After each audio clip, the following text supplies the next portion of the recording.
As I say, I think we should get going because this session we have, so to speak, a real deadline, since we want, of course, to hear Dennis at 5:15 and then move on to the events after Dennis's talk. So I'm anxious that this session doesn't run any later than 5:15.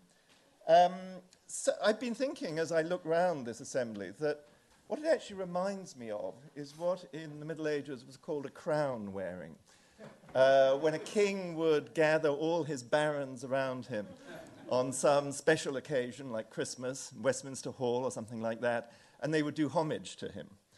And of course the act of homage, and this is in a sense what Anthony was talking about, the act of homage isn't entirely a principled matter. It is of course partly a recognition that this is an admirable king and that he has guided us and pointed us as to what we should do for many years. But of course, there's also a personal element in the act of homage. That's what it is to do homage, is to not just do respect to a principle, but to do respect to a named human being. And we're doing that too. There's an element of affection in homage, as well as I said, as an element of principle. And I think, as I said, this is it's an astonishing array of barons. I'm not sure such a crowd has ever been gathered in a hall of this sort before. So I think, Dennis, we all do you homage. Okay, this last session, what we want to do is talk about a paper by John Ferejohn. And at various points, people have talked, again, about Dennis's capacity to move between the world of practical politics and the world of theory. But dare I say, John is the exemplar of that to a degree way beyond what most of us can hope to achieve. He's been able to make major contributions both in the area of empirical political science and in the area of political theory. And I think we all admire him tremendously for that and are keen to hear what he has to say, commenting on the work of, I think, the only other person in the world, possibly, who can claim a similar array of expertise. He's the Samuel Tilden Professor of Law at NYU and author of, initially, I think, some work, again, very straightforward, on pork barrel politics. I mean, that's what you began with. But then moving towards democratic theory of all kinds and institutional design of all kinds. So that, as I said, he's a remarkable model for many of us to seek to follow. And the commentators on his paper are going to be first Chuck Beitz, who, of course, is an old friend, and indeed I gathered the other day, possibly the first graduate student pupil of Dennis, or something like that. Is that right? Very early on, anyway, so that relationship clearly goes on for a very, very long time. He is the Edward Sanford Professor of Politics at Princeton, and at least normally the director of the University Center for Human Values, but this year he's on leave and, in fact, among us here at Harvard. And, of course, he's the author of a whole series of very famous books, Political Theory and International Relations, the first, and so on. I mean, down to the idea of human rights, political equality, and so on. Again, a model, I think, for doing the sort of theory, and with a great interest in practice, which Dennis has always done. And then the second commentator will be Eric Beerbohm, one of my colleagues here, but of course also a product of the Princeton department, so he neatly represents in his own person the intersection of these two departments, which indeed is extremely generously represented in this audience. I think if you took away Princeton and Harvard from this audience, you would not have that. You'd have some very distinguished people, but you wouldn't have very many distinguished people there. And Eric has just been made, I think this can now be announced, the Frederick Danziger Associate Professor. And it's a rare thing in this university to give a title to an associate professorship. And so that's something which does him great honor.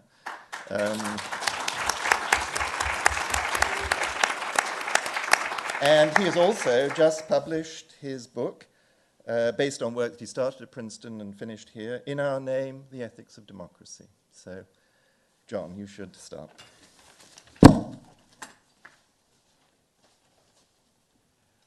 Thank you. I am daunted by the group of people who are here, and I'm very honored that Nancy thought of me, or whoever thought of me, to be here. Thank you. And I'm very honored to be in a position to say to Dennis how much I admire his work. And you know, I can't, I'm not going to repeat what other people have said, but it's a great honor for me, and I know many people in the room, those who I don't know personally. I've seen a lot of their work and love it, so it's an awesome audience to be speaking to. So I tried to pick a topic. This is not my water as a fish, speaking as a fish. So no matter what Richard said, you know, I've never written on legislative ethics or deliberative ethics at any length at all, I mean, other than saying we need one. So I tried to pick a topic that allowed me to take up topics that Dennis has taken up over his career. So this paper is supposed to deal a little bit with citizenship, a little bit with deliberation, and a little bit with the ethics of a legislator. All right, so that's the point of it, you know, and I actually think they're all interesting problems. Can I make one little remark, Richard, about Princeton and Harvard? Two-thirds of the speakers here are from NYU, if I may say. Just saying.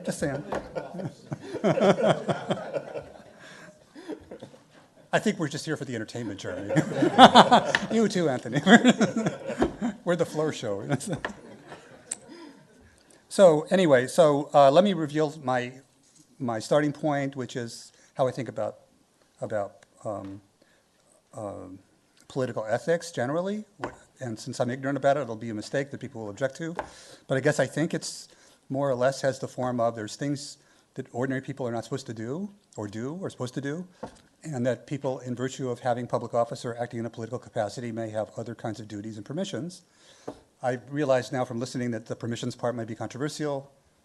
That's what I think. And often the shape of the duties or permissions of public officials seem to run in a kind of consequentialist line, it seems to me. So that's how I read much of Machiavelli, both in the Prince and in the discourses, you know, when you can kill a pretended emperor in the discourses, or et cetera. So I think a lot of it's a very simplistic view, but it seems to me that we often say to public officials that, well, you're the place where it stops, you know, the person with the last responsibility to make sure the public comes to no harm. Remember, that's the thing that Cicero said before he had, what's his name's supporters hung, or strangled, I guess. So make sure that the public comes to no harm. You know, so now I think one more comment. I think it has nothing intrinsically to do with public officials, as I suggested in a question earlier. That is to say, I think a person can act in virtue of in pursuit of a public good justifiably. Again, from the Romans, you know, the person, I forget his name now, he was a senator, but he wasn't acting in virtue of any authority he had as a senator, who assassinated Tiberius Gracchi, was acting as a private individual in service of the Republic. When Junius Brutus, you know, drove the last of the Tarquins out of Rome, he was acting as a private person in virtue, you know, acting in the public interest. And I think he was also to be guided by a similar norm. So it seems to me this doesn't have to do intrinsically with officials. Moreover, I think that officialdom in a republican structure like we more or less hope to have reaches all the way down to ordinary people. So I think people often, at least in election day and many other places, where they often fail to do this, but they have duties of office and they act on them. And so I think that the reach of public or political ethics is extremely deep, it seems to me. And I don't know the connection between public ethics as such and what we ordinarily think of considerations of morality. I think the relation between the two is really interesting, especially when thought about from the standpoint of an individual who can, in fact, ought to play public roles as a citizen. You know, which trumps, how do you think about them together? And I learned a lot from Jeremy's lecture about thinking about keeping these at least to some extent separate while recognizing at the end of the day when choosing an action, they may have to be balanced. But I think this is a complex issue, and I'd love to learn more about it. So anyway, having said that, I want to delimit the topic I'm going to talk about, which I mean to be as small a topic as I can make it while retaining people in the awake state.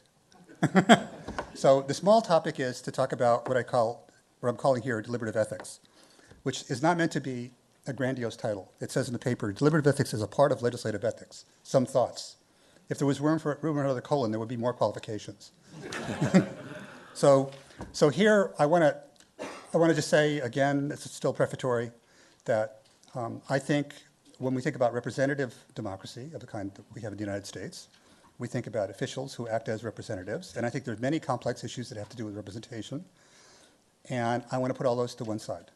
All right, that is to say that I think those are hard. I think issues of agency are ubiquitous. I don't think they all point in the same moral directions, but still, there's problems of agency. I'm not going to talk about those. I just want to talk about the legislating part. And I give some motivation in the paper about why I think that's important. Part of it is that I think it's important for ordinary people to be able to appraise what a legislator does, a representative, right?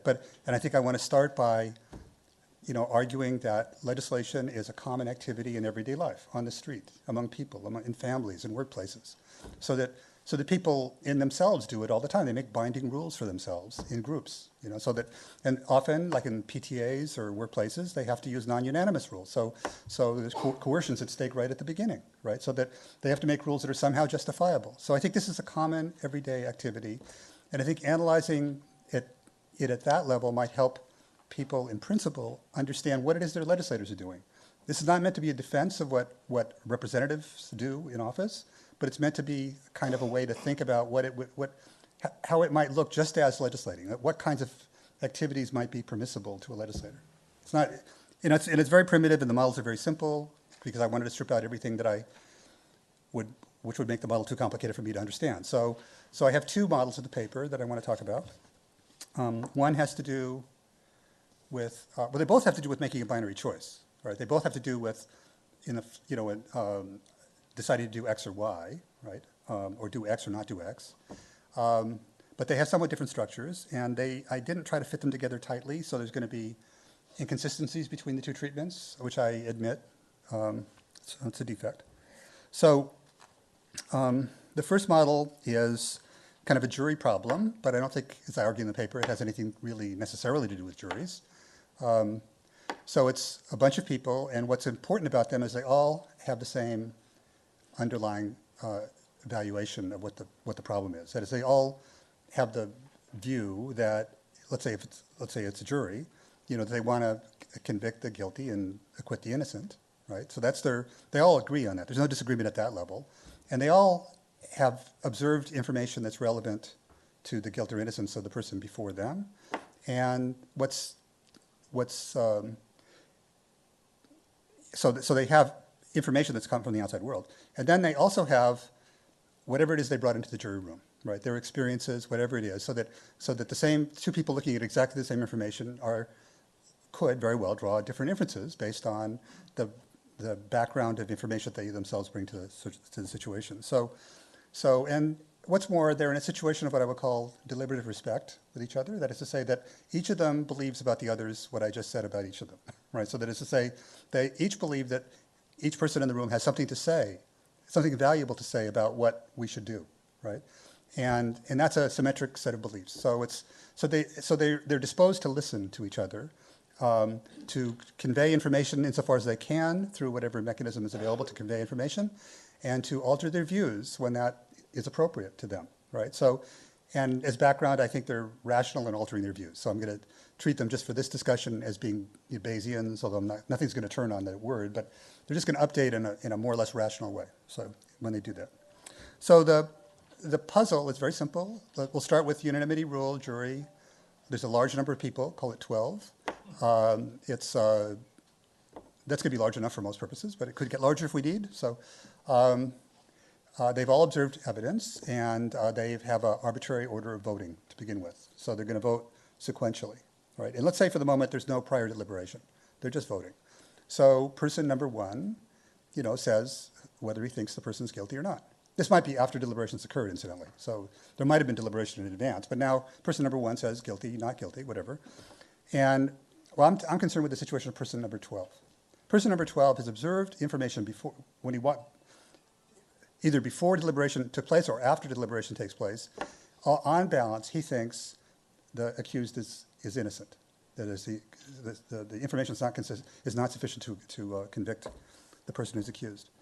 But he listens to the votes of the first 11 people, and they've all sequentially announced their votes that the person is guilty, right? So now, in my reading of the circumstance, the person's respectful. He thinks everybody has relevant information. He's going to be disposed, with each successive vote of guilty, to think, well, that person from a different background from me listened to all this stuff and came to the conclusion of guilty. That's new information to me in some sense, right? So I ought to be disposed to listen respectfully to that vote and think about my own vote. So my argument would be, in a sufficiently large jury, that person is going to tend to say, you know, if there's enough people ahead of him who all said guilty, to say guilty. Right? Now, you might disagree, but let's assume that would be true. So now, if that's the right way to think about it, so the circumstances of deliberative respect, honestly acted upon by people seeking the same goal, leads to this outcome. What happens if person number 12 now becomes person number 1? So it seems on the face of it, he's learned nothing yet from the voting. He believes at that moment the person's likely to be innocent, so he's likely to say he's innocent. He's not, you know, vote to acquit.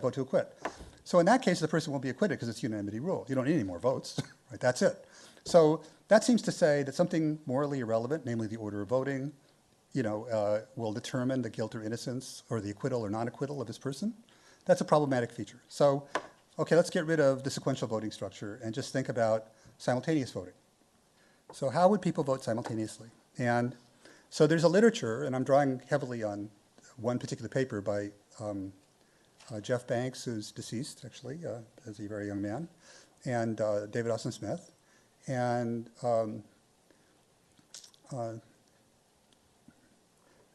well, anyway, I don't know if they invented this idea, but they certainly exploit the following idea.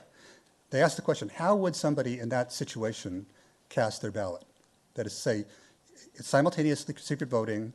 The question is guilt or innocence, how you vote, right? How do you decide to vote in that circumstance with unanimity rule? And so their argument is the rational way to vote, and this is demonstrable, you know, is to condition your vote on the vote being pivotal, right? So when would your vote be pivotal, right? Well, it would only be pivotal in the case that everybody else is voting for guilty, right? Is that clear? So in this circumstance, that is when, let's say for the moment that 11 people actually do believe walking in the room that the person's guilty, right? And this one person thinks the person's likely to be innocent, all things considered, how would the person, number 12 in this case, decide how to vote? Well, he'd say, well, my vote only matters when it's pivotal, right? When it's pivotal, it means everybody else voted guilty. So even if I don't personally know right now how everybody else votes, my vote is conditioned on a state of the world in which I do know. In other words, I have to vote as though everybody else voted as though he was guilty. That's my rational way of voting, which means I vote guilty, which means under simultaneous voting, rational voting, you vote guilty in this circumstance, right? So it's like, now that's a stronger claim, and it's a little inaccurate the way I put it. The actual claim that they make in the paper, which is a true claim, exactly true. I'm putting this as an example of an instability. So the actual claim they make in the paper is that everybody revealing the truth, their truthful view, is not an equilibrium necessarily, right? So that person number 12, the one who believes he's innocent, when he conditions on pivotality, is going to say, well, wait a minute, you know, there's pressure on me to vote for guilty. So the question is how much he updates in that state. So anyway, that's the problem. That's a puzzle for me. So, and I just want to analyze that puzzle. It can be generalized to other circumstances. And so in their paper, the Austin Smith Banks paper, they have a general theorem which says that it's true of no voting system except for under extreme symmetry condition, that it's always best to reveal your information. So that's true of majority rule, of any supermajority rule, any voting system has the feature that it can't always be best as an equilibrium to truthfully reveal what you know when you go into the jury room, right? So that means, that's what pivotality essentially implies. And the symmetry condition is extremely strong. It basically says that in addition to the symmetry of the voting rule, that is to say only majority rule could possibly have this feature, that is where everybody's equal and where yes votes and no votes have the same effect, it's also the case that the signal of guilt or innocence has to be symmetric. So it's a little technical, but basically it's the kind of thing that can happen only with probability 0. So it's a very strong condition under which it's possible for truthful voting to be in equilibrium under pivotality, which means under rational voting. So here's my question. How should we think, suppose this, just take this on board for a moment, and how should we think the legislature, the members of the jury ought to behave in this circumstance? And so they have two choices. One is they could be disposed to treat each other's votes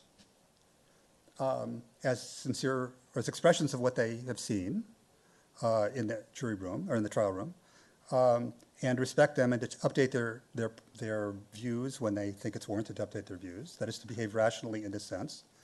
But they know if they do that, there will tend generally to be incomplete revelation. That is, information that's relevant to the guilt or innocence will not be revealed in the voting, which means sometimes you'll get the wrong answer. That is, an innocent will be convicted or a guilty will be set free. So they're going to say that they're going to be disposed to think of, is there an alternative to that? And there is an alternative, it seems to me, which is what you really want to have happen is the following.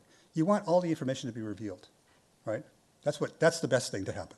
You want everybody to reveal the information they have, which is based not only on the trial information, but also on their interpretive filters, which they apply as things go along. That's what you want to happen.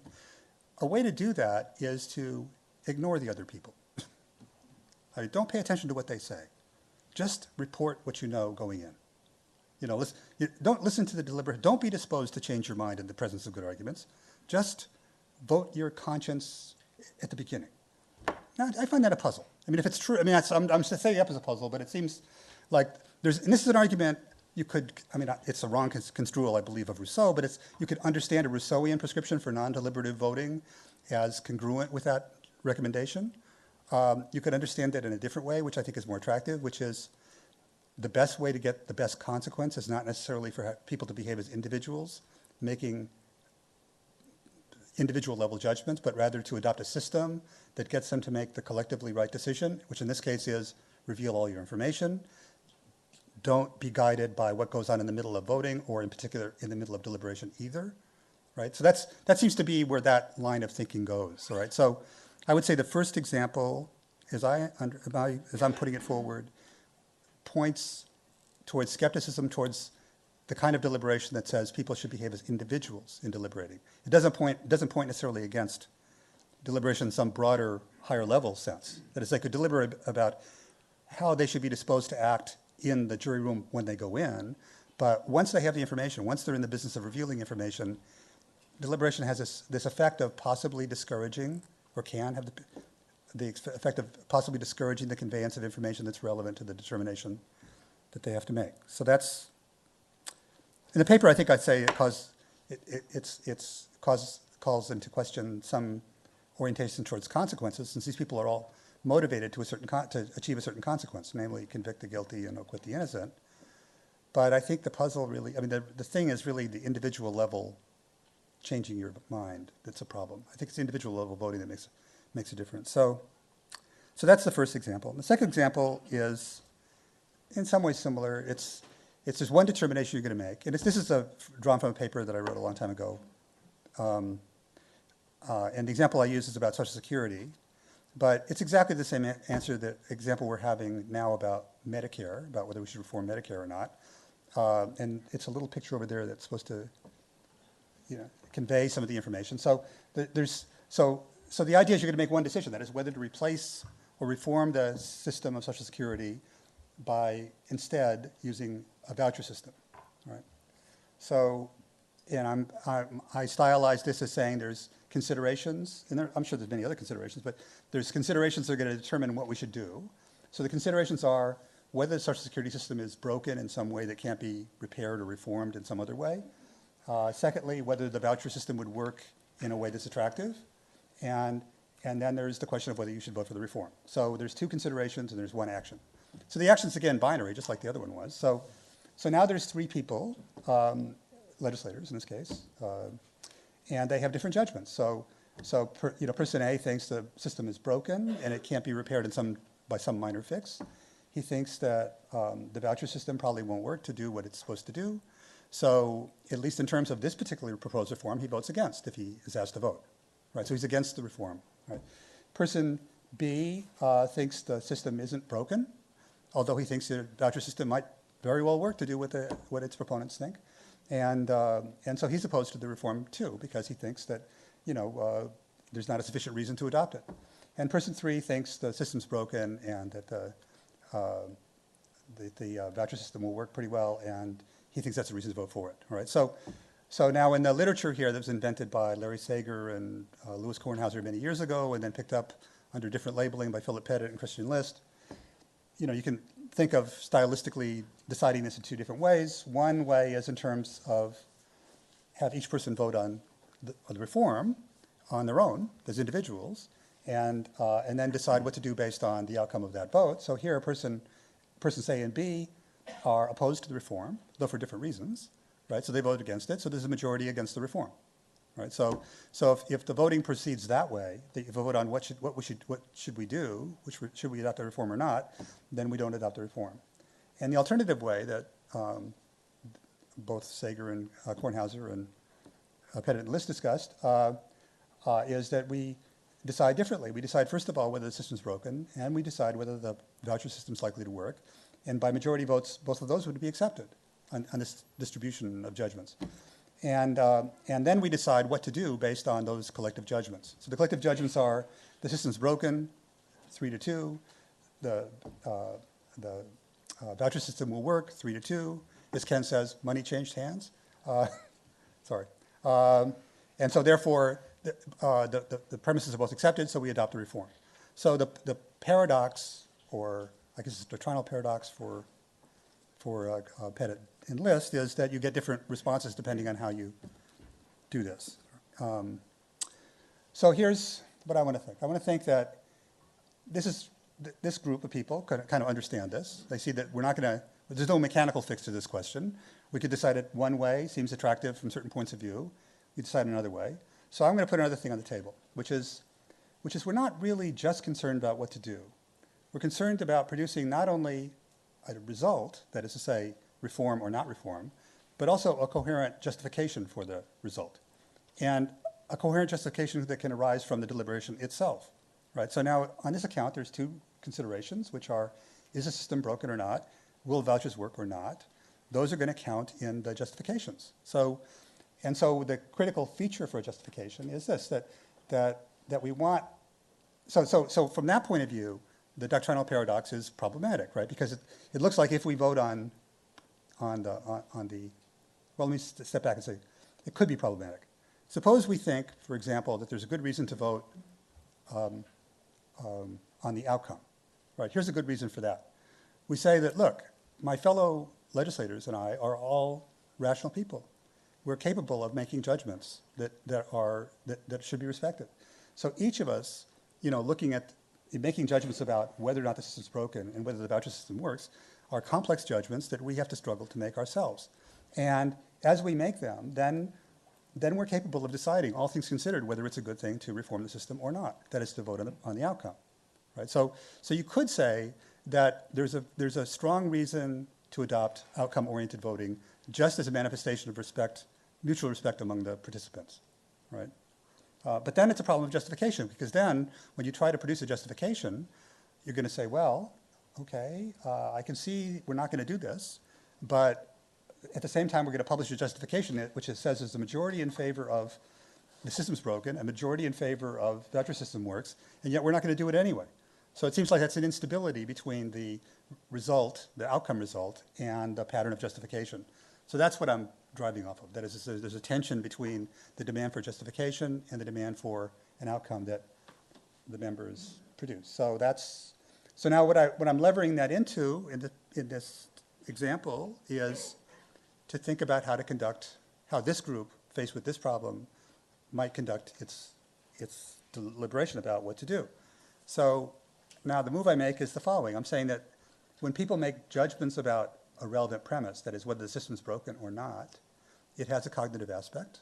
That is to say, there's statements that could be true or false about it, about the outside world, so there's evidence that bears on it.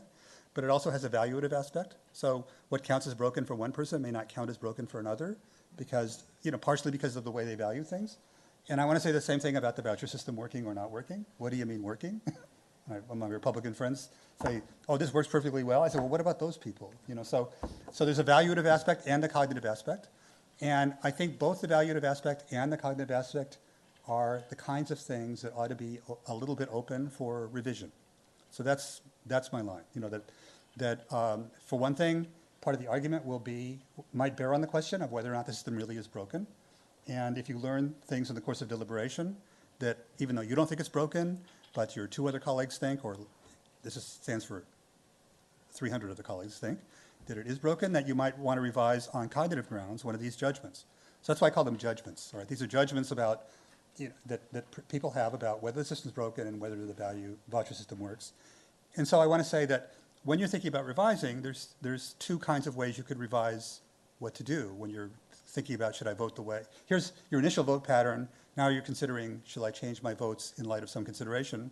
I have two considerations that are in the paper. One is evidence, which is not modeled here. That is evidence you learn about how vouchers work or how the Social Security system is likely to have, run out of money in 4 years or 8 years or 30 years, whatever. And so that's one consideration. But another consideration is can we reach an agreement in the group, in the legislature, that produces both an outcome and a justification that we can that we can present to other people. In other words, here's an outcome and here's a set of reasons which support the outcome, right? So it's an outcome justification pair.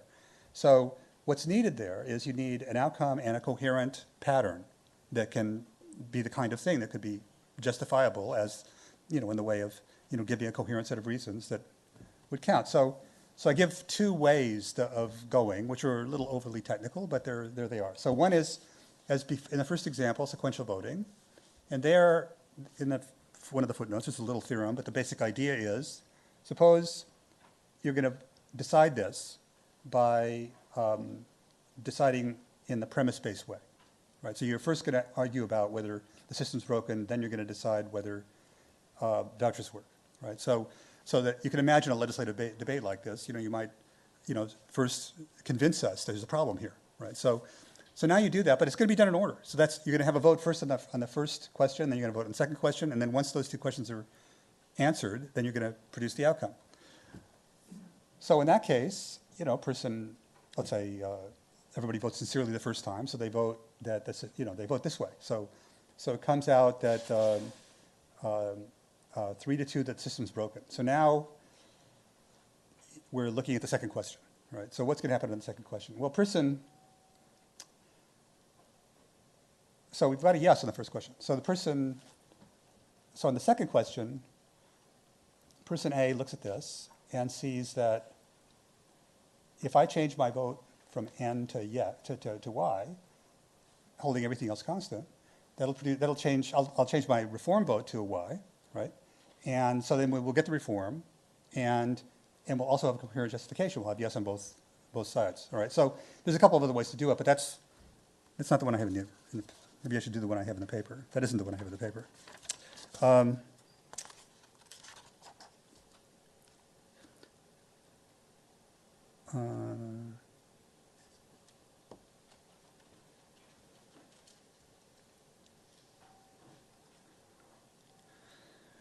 Okay, so before voting on workability, that is whether vouchers work, each member would know the legislature has decided affirmatively on the bankruptcy issue. Under the premise-based procedure, the one we're using, the overall outcome will depend on whether the legislature decides the private accounts are workable, that is to say, how they vote on this issue. On this issue, members B and C are pivotal in the sense that, is that right? B and C are pivotal. If, no. P votes no. Yeah, okay, right, okay, so, no, yeah, right, okay, so it's pivotal. If either one votes no, the final outcome would be negative, right? So that's the one I had in the paper, all right? So there you get a no on whether vouchers work, and you get a negative outcome, right? So now that has this circumstance, that's the outcome you get on outcome-related voting too. So now you have a result which is consistent with outcome-related voting and consistent with premise-related voting if person B, let's say, changes their vote from yes to no. So the question then is that a grounds for changing the vote, or they're changing their disposition? And I suggest in the paper that it may very well be. So it may very well be in the sense that means that they value the production of an outcome that can also be justified, and that gives a ground for being open to revising your judgment. It's in addition to the evidence you might learn about the vouchers. So it's like taking the position that when you're producing a coercive rule for a group, that is a rule that will bind people, that it could be that the consequence you produce might be a grounds for revising your own views, whether it's based on an altering of the preference component of the view or on the cognitive component of the view.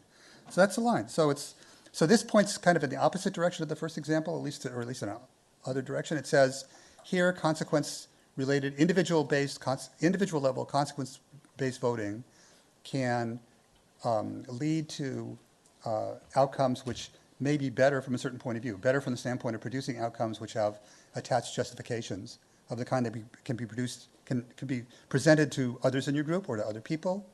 And so here it goes. It doesn't call into question the role of consequences in the way the first example does. So that's the puzzle. So I have these two, and then I give another example, which is called pure deliberation, where the difference is that now it's not sequential.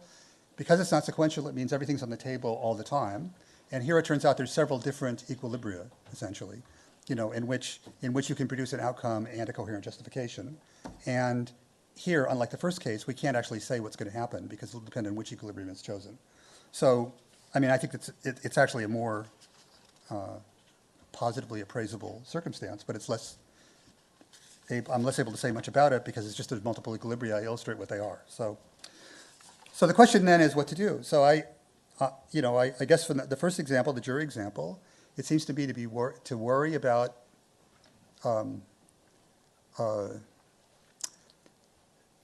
taking consequences, being guided by consequences in a certain way, because there, if you're guided by consequences as individuals in making determinations inside the jury, you can produce as equilibria you can produce equilibria in which lots of information is not revealed, which is relevant to the appropriate decision, and that's a problem. So one way to behave there is non-consequentially. That is to say, rather than listen to what other people are saying and be guided by getting the best consequence as my views in terms of my best view at the moment of voting, I should simply just reveal my information as much as I can, and knowing that will tend to produce the best consequence actually. So I shouldn't calculate as an individual.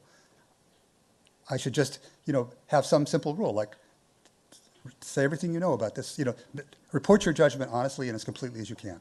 Pay no attention to the rest of the issue, just do that. Even if you're along the way in the deliberations, you're persuaded by others, you should recognize that if you're persuaded by others, it could push you away from revealing information that would be relevant, so be careful about doing that. So it says be careful about being consequence guided, it seems to me. Whereas the second example says, well, maybe it's a good idea to be consequence guided because you actually have to produce a decision and it has to be persuasive to others. So we want to have decisions that can be justified. We don't want the justification just to be written by some staff member after the fact. We actually want the justification to emerge from the process. So that seems to say consequence guidedness might be a good thing. So those are my puzzles. So I guess the bottom line is I don't know how to think about this exactly. That is, I think consequence guidedness is what comes naturally to me, but I think there are puzzles that arise when you're guided by consequences in the wrong way. I think deontic thinking seems too brittle for public, in many cases for public officials, and yet I think in the jury case it looks like deontic thinking gets something closer to the right answer than consequences-based thinking. So I'm not really sure how to think about it, but I just offer these two examples as ways to elucidate problems that may reside in more heads than mine. So.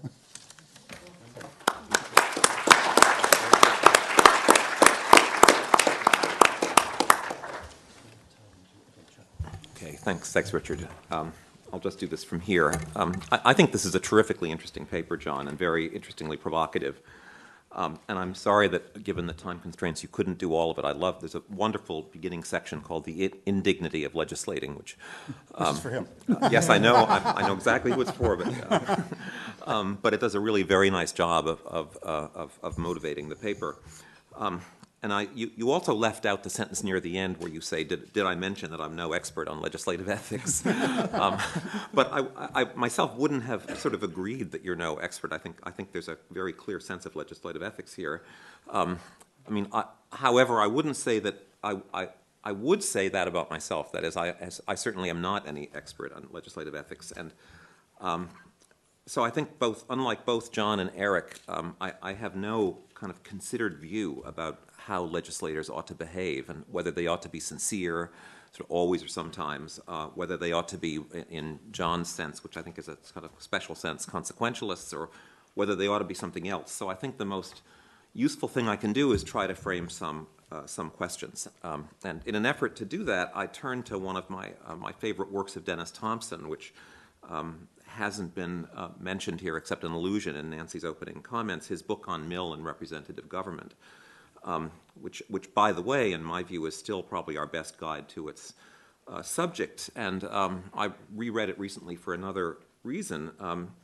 And what I've sort of forgotten about that book, but was happy to be reminded, is how neatly Dennis connects the account of Mill's democratic theory that's presented there with problems that ought to concern us today. And it's true across a range of issues, and I shouldn't have been surprised to find that one of those is the question of the conduct of members of the legislature, which is a question about which Mill had sort of distinctive and very strong views.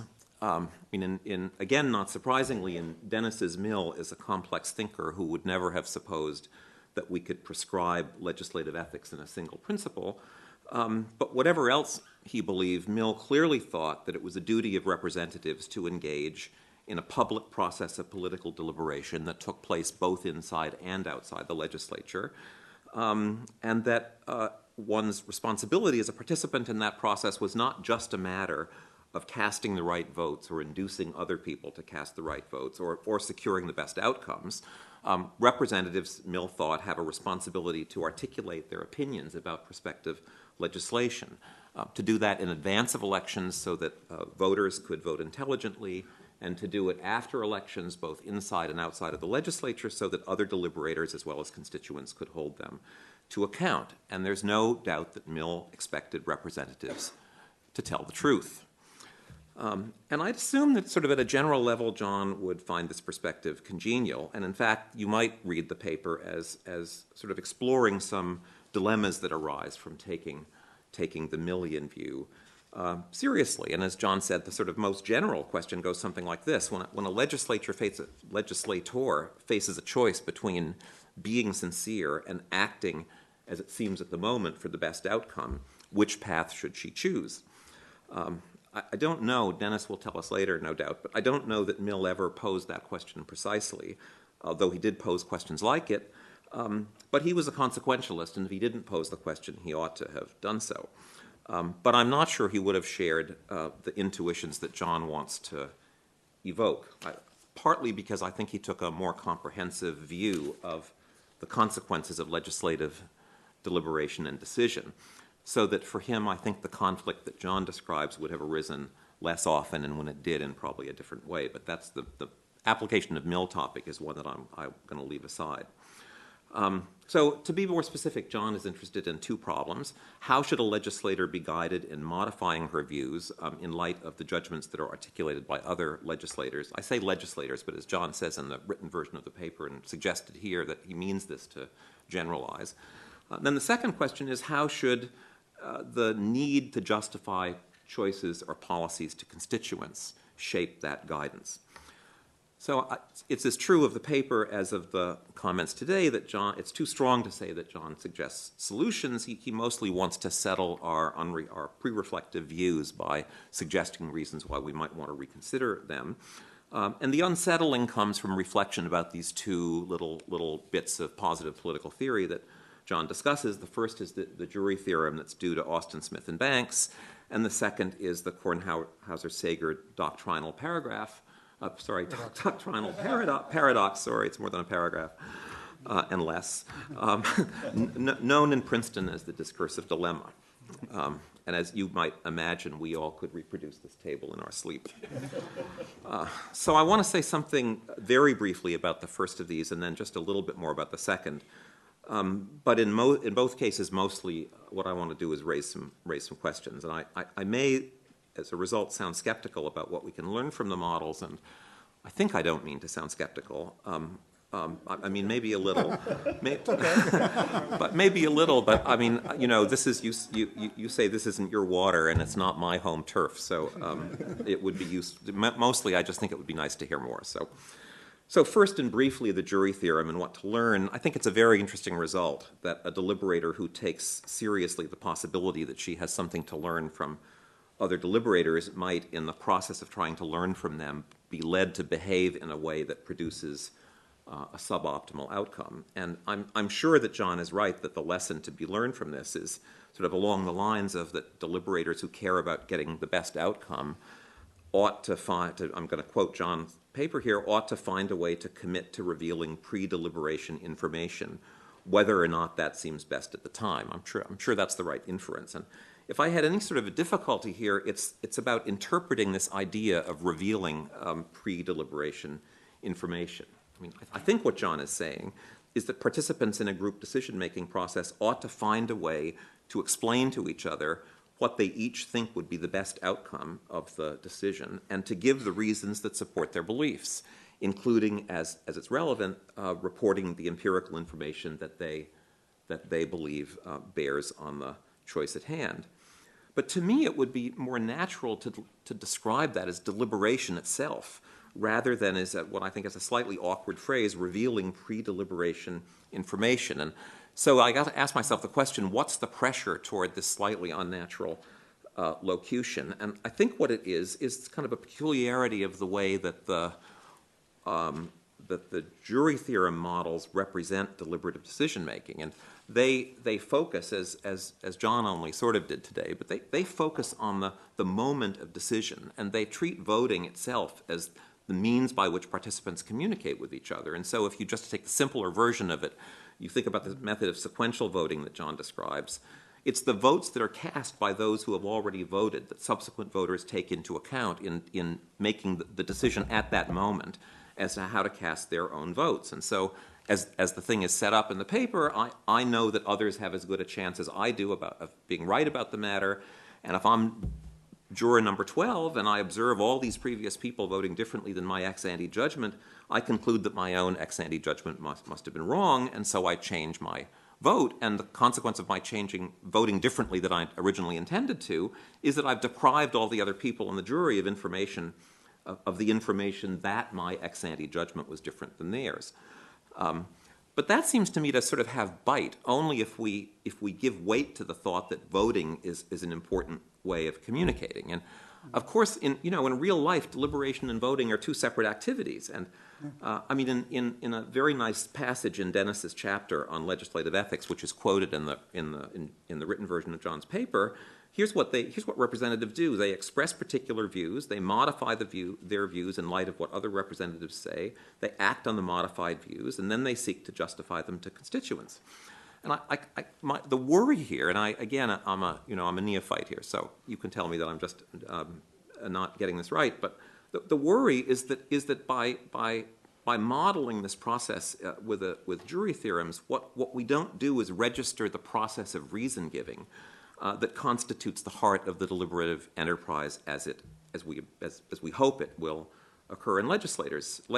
So while I agree about the lesson, I just wonder whether what makes it seem significant or surprising maybe is really just an artifact of the way that deliberative decision-making is being modeled here. And I think maybe we just need a richer model of deliberation, one that resists identifying communication with signaling and has a kind of richer picture of what communication is in a legislative setting. So, but again, this is really just to sort of make an observation about the first of the two examples. So in moving from jury theorems to the discursive dilemma, John shifts his focus from the problem of learning from other deliberators to the problem of reaching decisions under conditions of disagreement. And in the paper, this is kind of nestled into a sort of a nice discussion of kind of how we understand the process of legislative compromise. And here I think there's more to be said. So what I want to do is just kind of frame some puzzlements about this part of the paper, unfortunately, I think, without being able to say much about how they might be settled. So just 3 or 4, I hope, quick questions. So the first is about the concern, how we ought to understand the concern for coherence. And in the paper, the Social Security reform example is presented in a way that suggests a kind of an ambiguity. And as John presents it in the paper, there is this history of legislation about Social Security going back years and representing a kind of a legislative commitment that we might observe arising over time and could describe in terms of a legislative intention, an intention, let's say, to protect the economic security of retirees. So if you think about it that way, then the concern for coherence is what Kornhauser and Sager called diachronic. It's coherence across a series of decisions that are made in time. But then when we look at the discursive dilemma, we shift to a different kind of coherence. It's synchronic coherence. It's coherence between premises, what Pettit and List call the premises of the decision and the outcome of the decision in the present. And on that view of the problem, this business of the history of prior commitment drops away, and we're just concerned with the relationship between judgments reached by members of the legislature, sort of in the world today. So my sort of first puzzle, and it rises, I say, out of the written version of the paper, is how these two things are related. Because offhand, it seems to me that the diachronic and the synchronic cases are really quite different. I mean, they pose different sets of moral concerns, of which I think the ones involved in the diachronic case are sort of more easily articulated than in the synchronic case. So the question is kind of, is that right, or are these two elements of the problem more closely related than I'm seeing? So I'm also puzzled about how the discursive dilemma might actually express itself in the context of legislation. And here again, this is kind of a question about whether we're modeling the process as it actually occurs. So remember, in the original form, in the Kornhauser-Sager form, this problem arose in connection, first of all, in connection with decision-making in appellate courts. And in that setting, where the rationale of a decision has to be publicly stated, as well as the outcome, it's possible to imagine how incoherence might actually sort of present itself to public onlookers and why it might seem problematic. But it's not obvious to me how we interpret the dilemma in connection with legislation. And I mean, there is kind of the practical reason, which has been discussed by others, which is that, on the whole, legislatures don't actually vote on the premises. I mean, people say stuff about them, and there's committee reports. But in the end, the legislature votes on the outcome, and what the public sees is the outcome in this kind of noisy, messy, disorganized background of disagreement about premises. And it's a little hard for me to see there kind of how the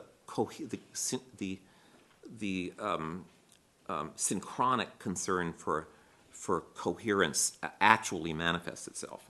But I think there's also a theoretical question, which I'm sure people have thought about, but John can maybe say what they've thought.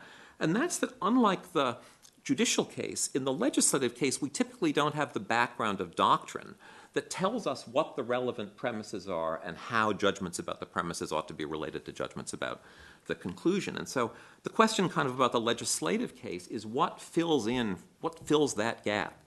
I mean, we need to have some agreement about what the relevant premises are and some agreement about how those premises ought to be related to judgments about the outcome in order for the coherence problem to be well defined. And so again, here it's another kind of ignorant question, but I kind of like to know, if we're trying to model legislation, what fills in for the kind of neat solution to this problem that's supplied by doctrine in the case of courts? But neither of these, I'm going to say one more thing, neither of these questions really goes to what seems to be most sort of, both interesting and puzzling in the thought that individual legislators ought to care about group-level coherence. And it's a problem John kind of anticipates in the comments he made today, but just to press it a bit, as I understand it, the basic idea is that individual legislators should take responsibility for the collective product of the legislature, not just for their own individual votes. And they ought to take that responsibility by means of caring about the coherence of the picture that's communicated to the public by the votes that are taken in the legislature. They ought to care about coherence, and the pressure to care about coherence is what might explain why a legislator B, should be open to. This is put sort of delicately in the papers, open to reconsidering their view about, let's say, the second premise, the premise against vouchers. But it's not just open to reconsidering, it's that they ought to be willing to change their view and to articulate a change in that view. And I guess the question I want to ask is, how exactly does that work? I mean, if the legislator has come to this view that what is this, that vouchers work, on the basis of some range of relevant evidence, and then here they are in the legislature and they realize that they're only going to be able to get a coherent outcome by explaining that they didn't actually think that at all. How do we explain how that individual legislator maintains the integrity of their professed judgments when it seems as if the legislators being invited to change their mind for a reason that seems pretty clearly irrelevant to the merits of the question that's actually under consideration, whether vouchers work? So it kind of seems like the legislator who's paying attention to John's argument here is being invited to be a hypocrite. It isn't clear to me how we explain away the appearance of hypocrisy. And in particular, it's not clear to me how talk about the production of coherence at the level of the group explains that away, because it just seems to me to be the wrong kind of reason.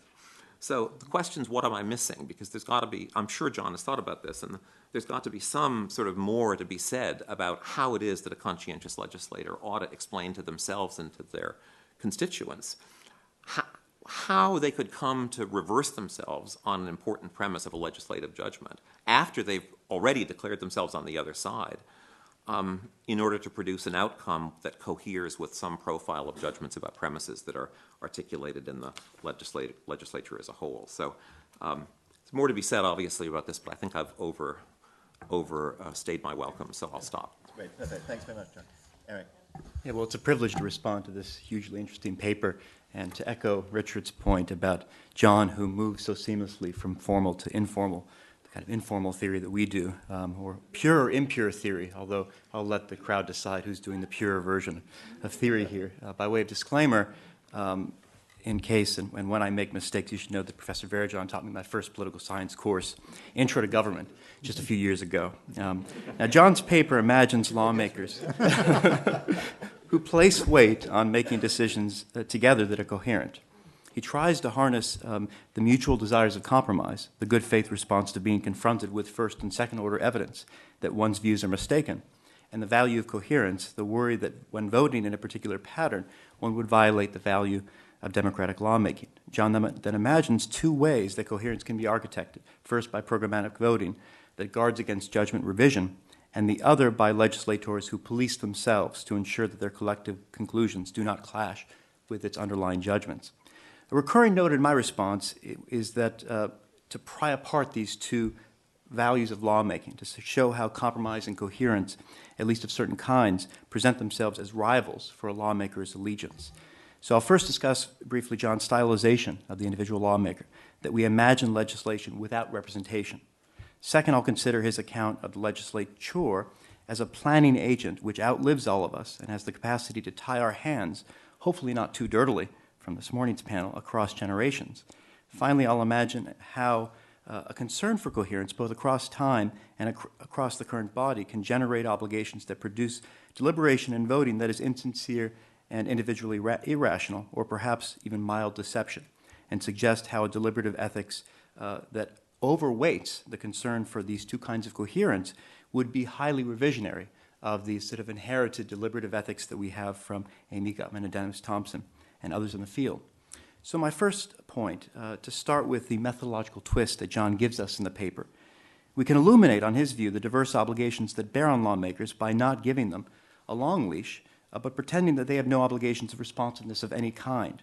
I'll treat this as a call for fixing ideas rather than any attempt to deprecate the significance of representation for making sense of legislative obligations. I'm very friendly to this move, since I believe that theories of representation have often mistakenly been seen as exhausting a lawmaker's responsibilities. And on my own view, the attention to agency problems has even distorted the ethics of the effect of legislative ethics, swamping other potential special permissions and obligations that bear upon lawmakers in virtue of the distinctive, at times bizarre practice that they find themselves in. So I view a theory of representation as placing a kind of side constraint on the actions of democratic lawmakers. Such a theory would clarify how much decision-making authority citizens can hand over to representatives and what means of accountability they can deploy in this complex principal-agency relationship.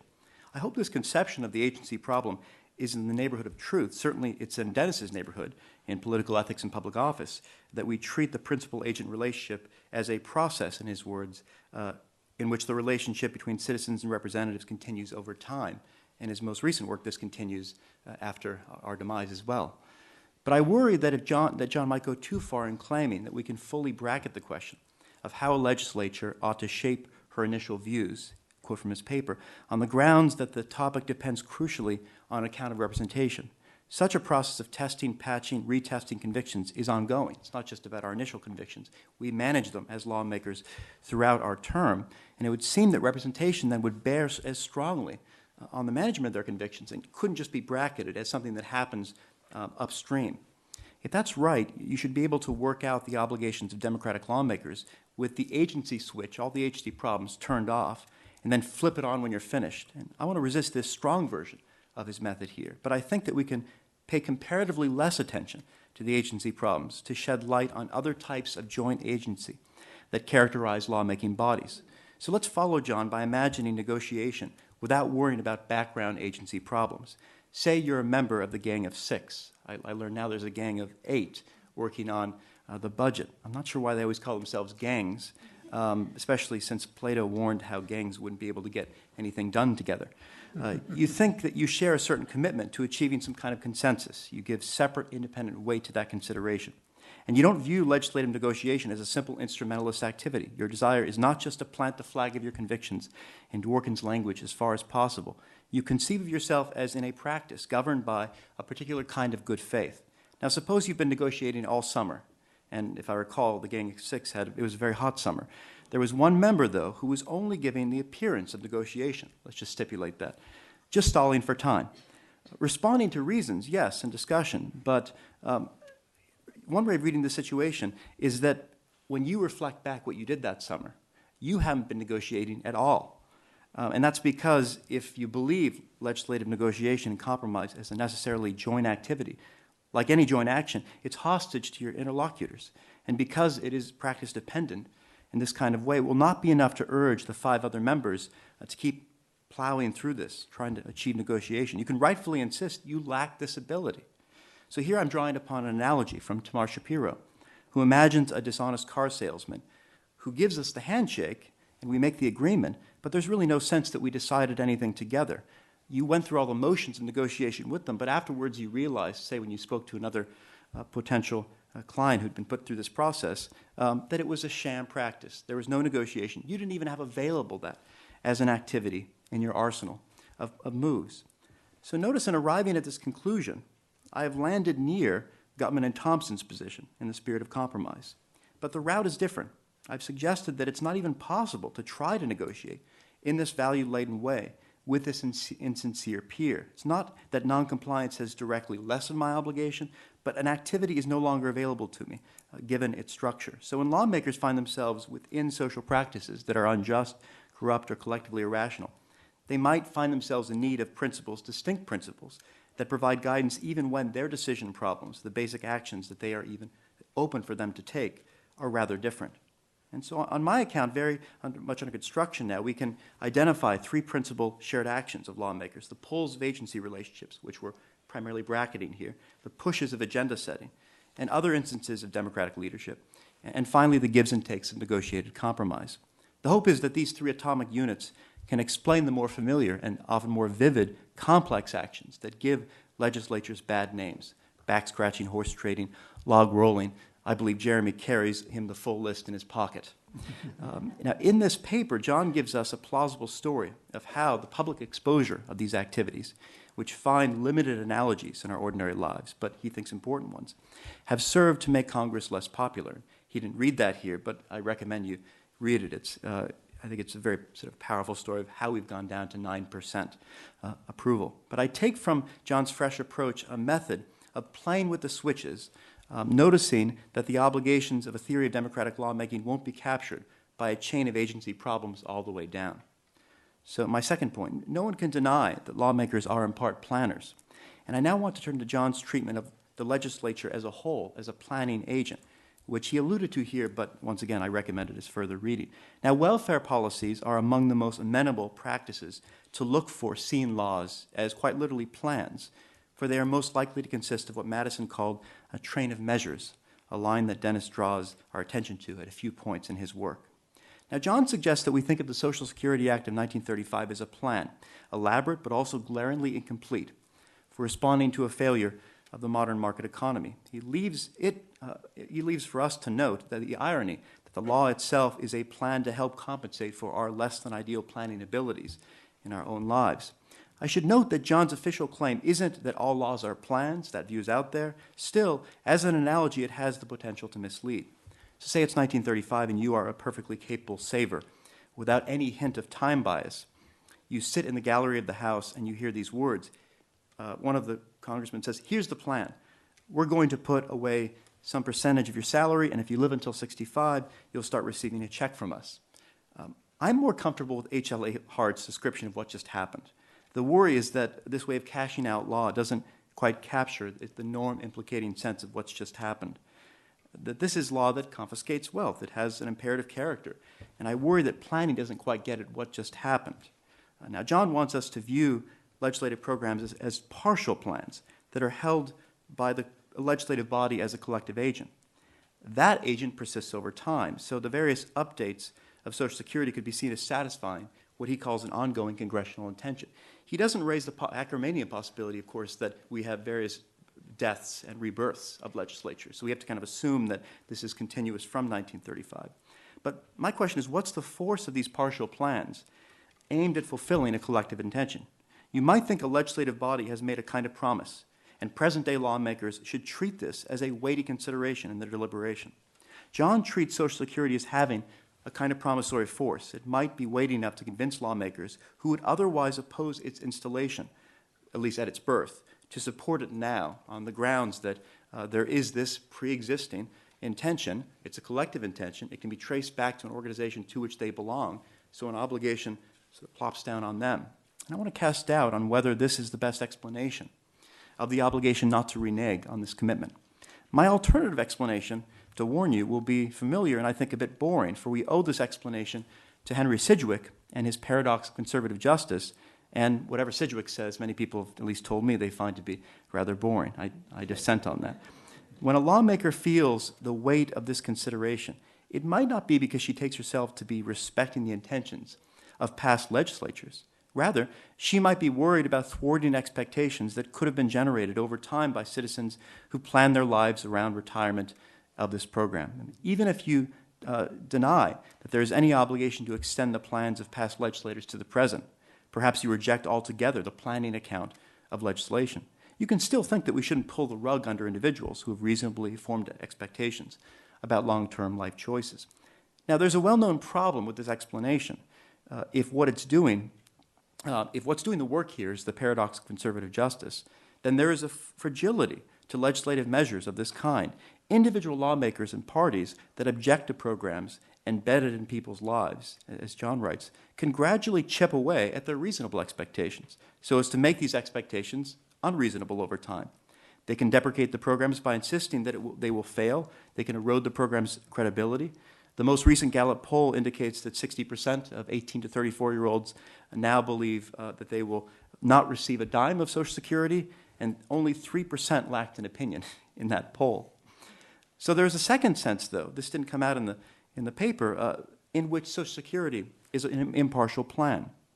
And that, of course, it was notoriously discriminatory in its origin.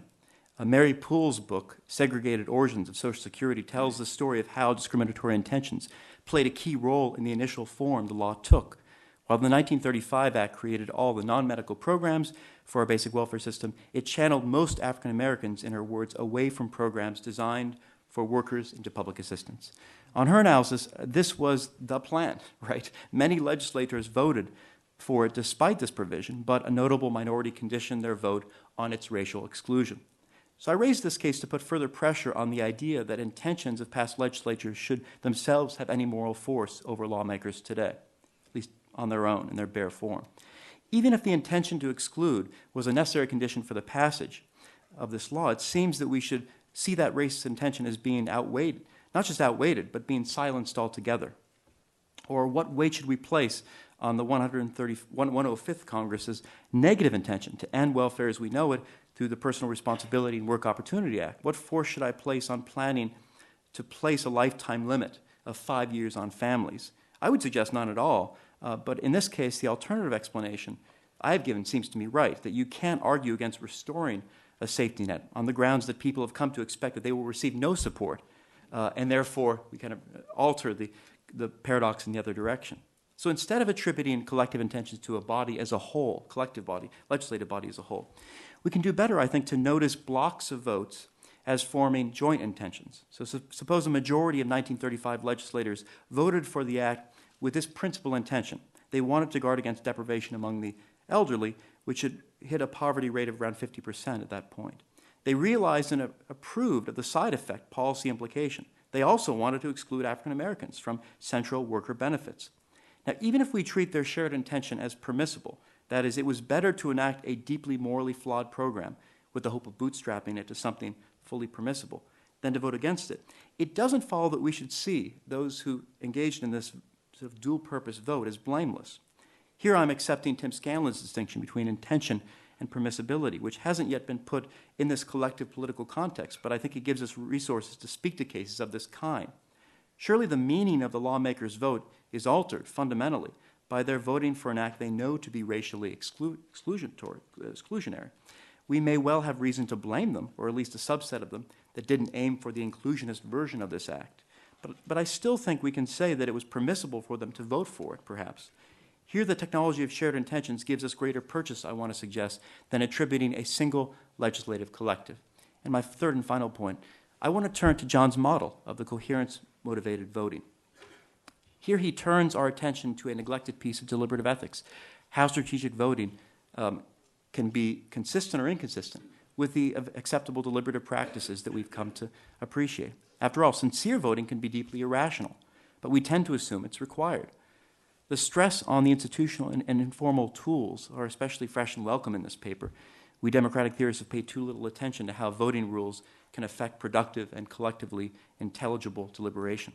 So John imagines a lawmaker who is a consequentialist in one normal sense and one a little odder sense. She cares about getting the right outcome, but she also cares about doing it in a way that is collectively coherent. So this is a fairly revisionary notion of consequentialism, much more attendant to reasoning than at least the versions that I'm acquainted with. But the judgments that the legislator expresses do not clash with its conclusions. And so there's a superficial similarity between this view, that this kind of model that John gives us, and Dennis Thompson's principle that legislatures should take responsibility for the collective product of the legislature. So they should own it in a certain kind of way. But I want to look at the moral and philosophical assumptions behind this model and argue that the dual demand for coherence isn't necessarily able to meet this principle. So say you're a pivotal lawmaker, and you have reasoned your way to two premises that you think will bear upon a conclusion. And you come to endorse this conclusion, but you realize that if you vote this way, you will be producing a kind of collective incoherence, a mismatch between what the body plans to do and the underwriting judgments behind that plan. In John's impure voting case, he attributes a cluster of attitudes to you that I find a bit surprising. He says, if individuals are convinced as to what the right outcome would be, why should they not be willing to reconsider the premise judgments and votes in order to get the best outcome? Now, to me, this looks a bit like alchemy, if you believe that these judgments exhaust the conclusion, that these premises taken together lead you to the conclusion. So we've all been in the position of placing greater confidence on a conclusion than the premises and arguments that we're entertaining. But at the very least, this is a deeply unstable position to be in. I am not rationally entitled to place greater credence in a conclusion than the individual premises that make possible an argument. Often I feel the opposite rational pressure. So for example, if I think it's pretty likely that eating meat doesn't violate the moral status of animals, and I think it's pretty likely that meat eating is environmentally sustainable, I might conclude that these two uncertain premises combined support the conclusion that I shouldn't eat meat, even if either conclusion, taken on its own, might underwrite a meat-eating position.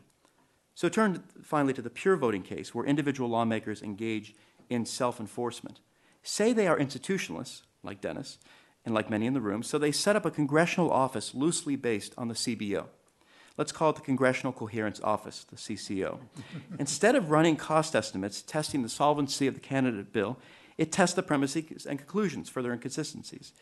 It does this for individual lawmakers. Prior to voting, submit their judgments and underlying evidence in a kind of straw poll. It marks up their rationales, identifies the tiniest peccadillos of incoherence, and then disseminates this among the peers so it becomes a communication tool. Like the CBO, the CCO also scores individual reports and then scores the floor vote in a similar manner to John's discursive dilemma. Now suppose that the CCO becomes an influential body. Its attempts to induce Congress to contemplate all the moving parts behind the argument for policy gain some credibility. And assume you're not a lawmaker with higher confidence in your conclusion, but rather in the premises. What should you do when you receive this scoring from the CCO?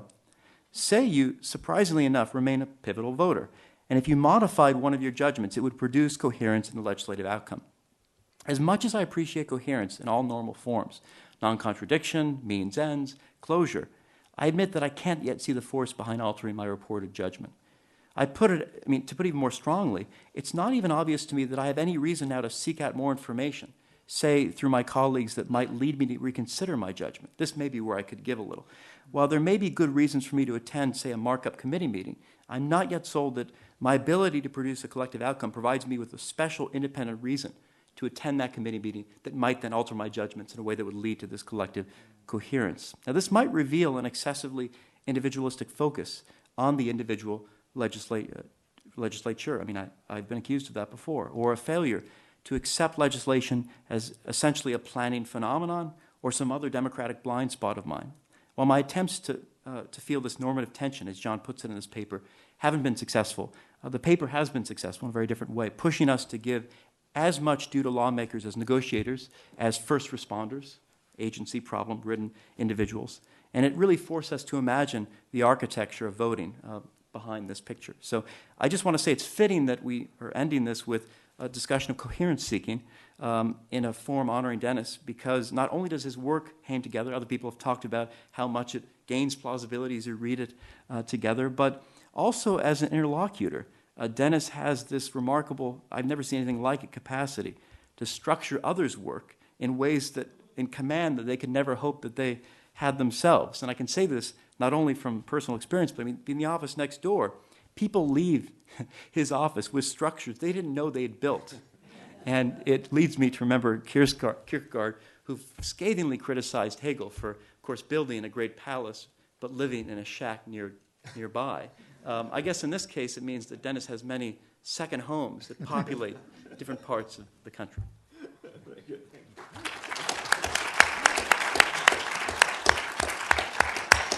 Very good, thank you very much. I've got one very quick sort of thing I'd just like to add, but as they say on the radio, I'll take my answer off the air so that we don't take too long over it, which is I have a puzzle a little bit about the discursive dilemma, which in a way John touched on and so did Chuck, which is that there's a clarity, so to speak, to not opening up the question of the premises which the final vote for each participant has, since it's not clear where you're going to stop. Not clear where you're going to stop the process of opening up. Each of these things, and this is something that John did touch on, the question of whether the social security system is broken, the question of whether vouchers work themselves look like the sort of final conclusion about where to vote that A, B, and C each have in this, and you ask that question, then of course you move to the next stage, and so on, all the way down. And it's not clear to me where you stop, actually, in that process. So there's a certain point to the traditional thought that you don't go there. You simply get people to make their own judgments, and then you decide on the basis of those judgments. As I said, that in some ways fits with something that John says in the paper about the complexity of the judgments, of the premises that go into the discursive dilemma in the first place. But it seems to me that potentially is going to call into question, in a sense, the whole shape of the dilemma. It sort of dissolves into this mush of more and more separate considerations, all of which people are going to have different views about. Anyway, John, you should respond to... I'll do it very briefly. They say don't respond to me, respond to them. Okay, I'm not going to respond to everything, but... Sorry, yes. So, this is for Chuck. I see your point about diachronic and synchronic ideas of coherence. This is the part I didn't speak about at all, and maybe it doesn't work, but here's what my thinking was. That the legislation, let's say the Social Security example, this is an ongoing policy of legislation. So it's not just, speaking to you, Eric, that it's not just that there's the 1935 Act, which had lots of problems, right, and lots of exclusions. It's that it was amended many times, to expand in the direction of serving exactly the clienteles that were cut out initially, probably never completely perfectly, right? And then it also had the effect of, having people arrange their life plans so that Social Security was a relatively risk-free, what used to be called a defined benefit plan. Remember those? Probably nobody remembers those. I'm old enough to remember. So or either that or people who've been at the University of California, remember, since they still have it. So there's an ongoing plan which is becoming, or has become by the time the debate happens in 2005, sufficiently attractive that it's not just excludable as, oh, that's my premise, right? So now that means that by the time you get to this structure, the opponents of Social Security as it is then present themselves not as rejecting, but as reforming. That is to say that, the vouchers were proposed as improving. Like the Medicare voucher is proposed as improving, as interpretations of the best interpretation of Social Security in Dworkin's sense would be to interpret it as vouchers. So I'm saying it's not a rejection at this point. It's not a discontinuity. The argument's not about discontinuity. It's how best to go forward. And I think even the opponents put it that way. They may be insincere.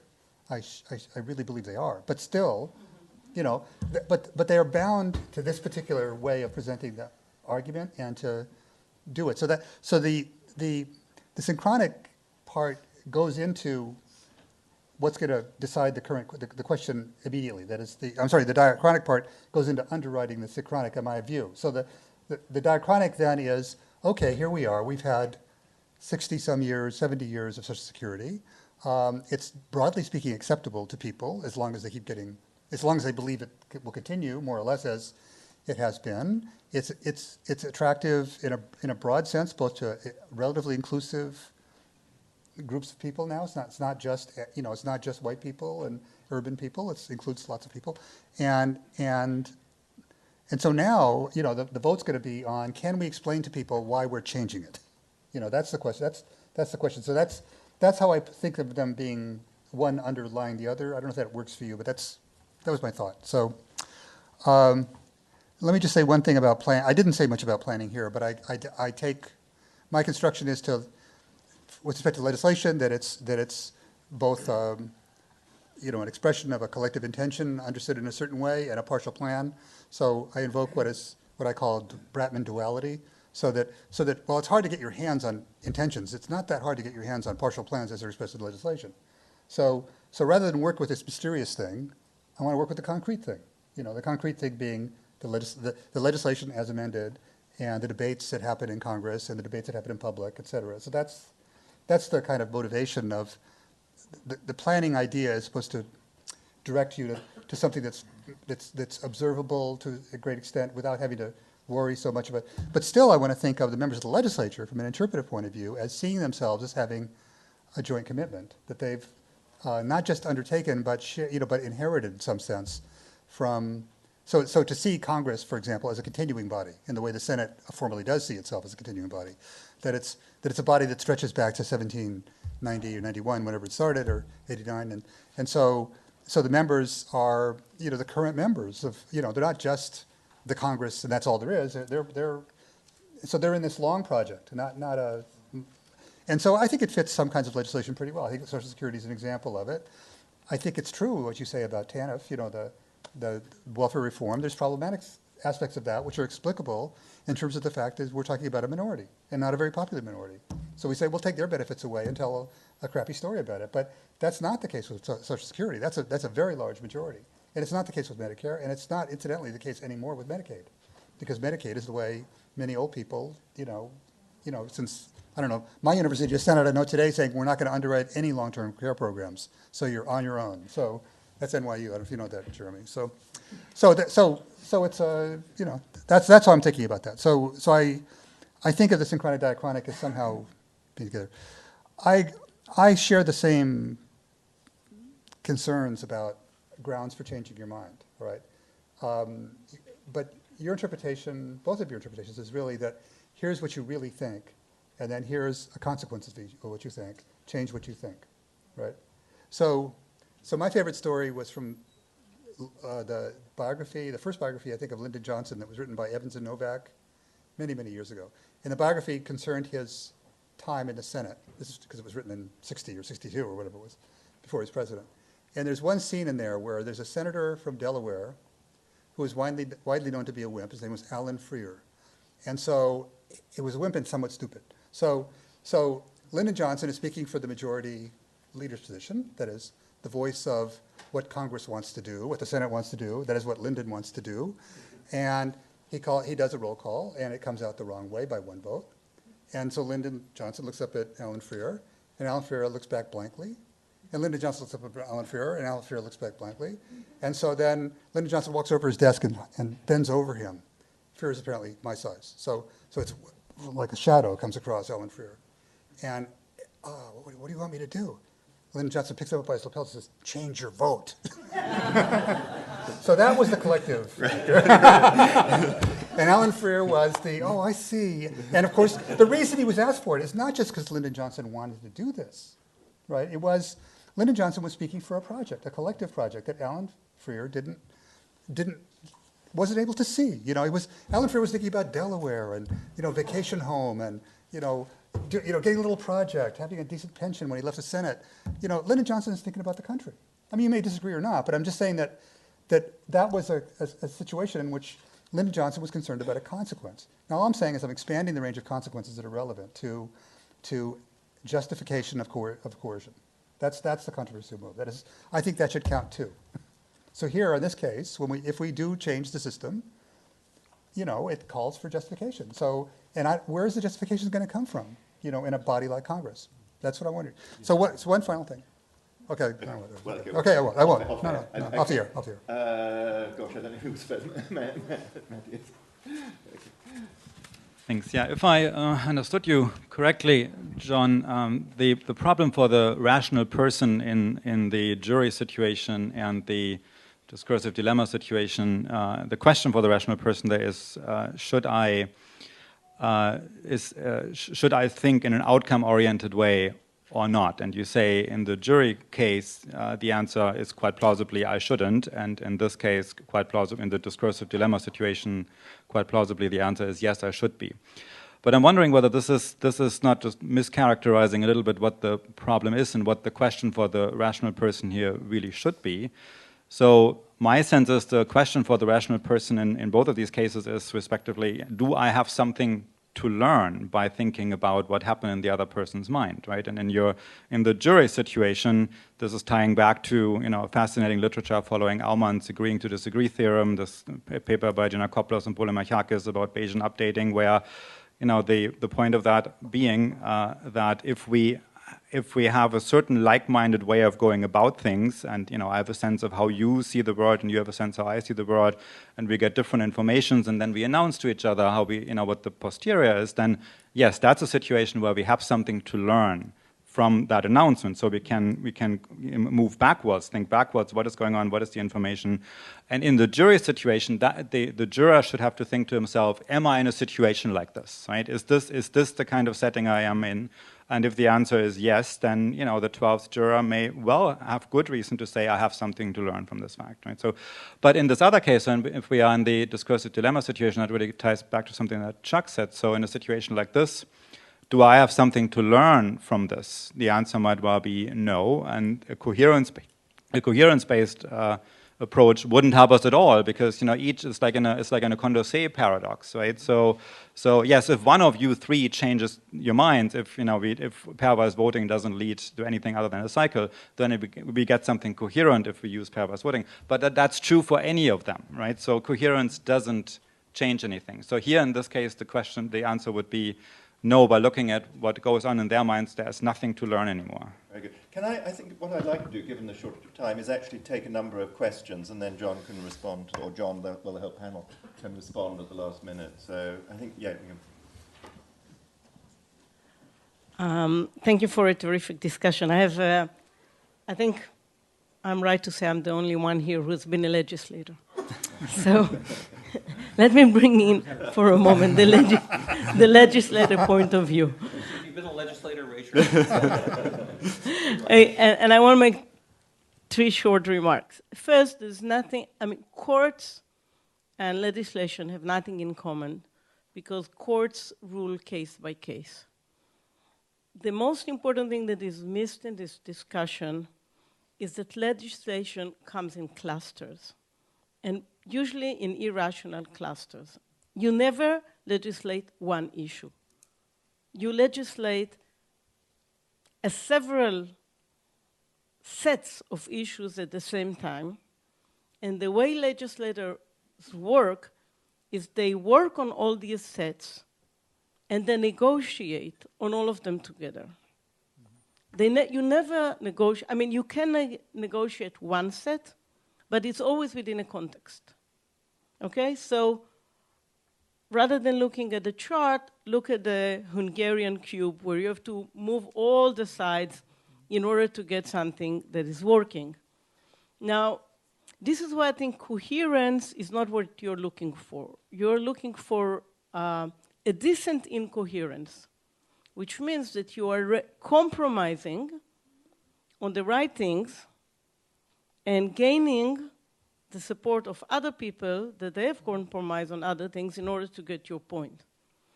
And that is why rationalizing, well, people think you can rationalize your vote. Usually, rationalizing is very difficult if you want to really explain what happens. I mean, you can tell a story, but because you almost never vote on the whole set of issues for the right kind of reason. So you say to yourself, just a short example, I care most about women's rights. I can't get a majority on women's rights, so I will vote against my views on ecological rights, though they are important to me, but this is more important to me. And I will solicit someone to vote with me by saying that I would vote with them about something I don't care about or I don't have a view about. So, but if you ask me now as a TV presenter, why did I vote? I can't give you that answer because, I would be disqualified immediately. But that's the only true answer, because there's no way I have a view on all the legislations that are going on at the same time and that I can win all of them. So I have to make a choice. So actually, I think you're missing the way legislation works. And the question of responsibility then becomes extremely difficult because cases cannot be isolated by themselves. Very good. Okay, I think we'll take one more question as part of the pile. Okay, Ken, yeah. I want to point out something that John doesn't, a conflict that John doesn't consider. In fact, I want to point out a conflict that John doesn't consider. In fact, he explicitly brackets it, and that's between justifying a collective outcome and justifying individual behavior. And I think this is one important way in which perhaps legislatures and courts differ. A famous student of Congress, Richard Fenno, referred to one of the obligations of a legislator is explaining his Washington behavior, not Washington outcomes, explaining his Washington behavior. All three of these legislators can go back home and explain their behavior. And in the case of legislator C, a fortiori, legislator C can say, a majority agreed with me on Social Security broken, a majority agreed with me on vouchers, they should have voted yes, they're idiots. I'm terrific, vote for me. And so most congressmen run for Congress by running against Congress. And so I think it is reasonable to call it the doctrinal paradox because courts do have to provide collective justifications, but legislators, Lyndon Johnson to the contrary notwithstanding, often only have to provide individual justifications for their behavior. Very good. Okay. It sounds like, John, I think all the questions are directed to you. So could you, very briefly, if you can respond quickly to them, and then we can move on to hear Dennis. So. You could just agree. Well, that would be, unlikely. But don't change your mind. No, I just want to say one thing to Ken, which is Ken wrote a very famous paper called Congress is a it, or not a they, not a it, and I'm on the other side of that. I'm on the, it's also a they, or it's also a, an it. It's also an it. So it's also a collective agent. So I guess, I mean, you're right, of course, that is what in fact happens, And of course you're right too, that is what in fact happens. But that's why I'm trying to abstract away from what I would call you a representative, not just my view about legislators is everybody legislates all the time. You did it for, as a job as a representative of others. That's different. That's a more complicated situation, which I didn't analyze. And you're completely right. That's what they do. I know what people do, in fact. So I'm trying to abstract down to very, very simple, almost mindless circumstances, so I can try to see what legislating itself can teach us. So, and I agree with your points. So about what you can learn. I think there is a difference. I need to think about that. So go ahead. Well, am I done?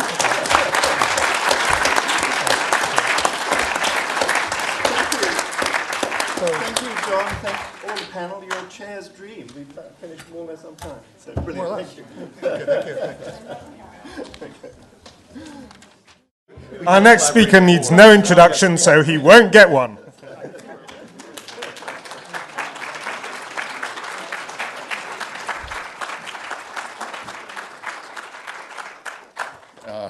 Thank you all for coming and for your patience.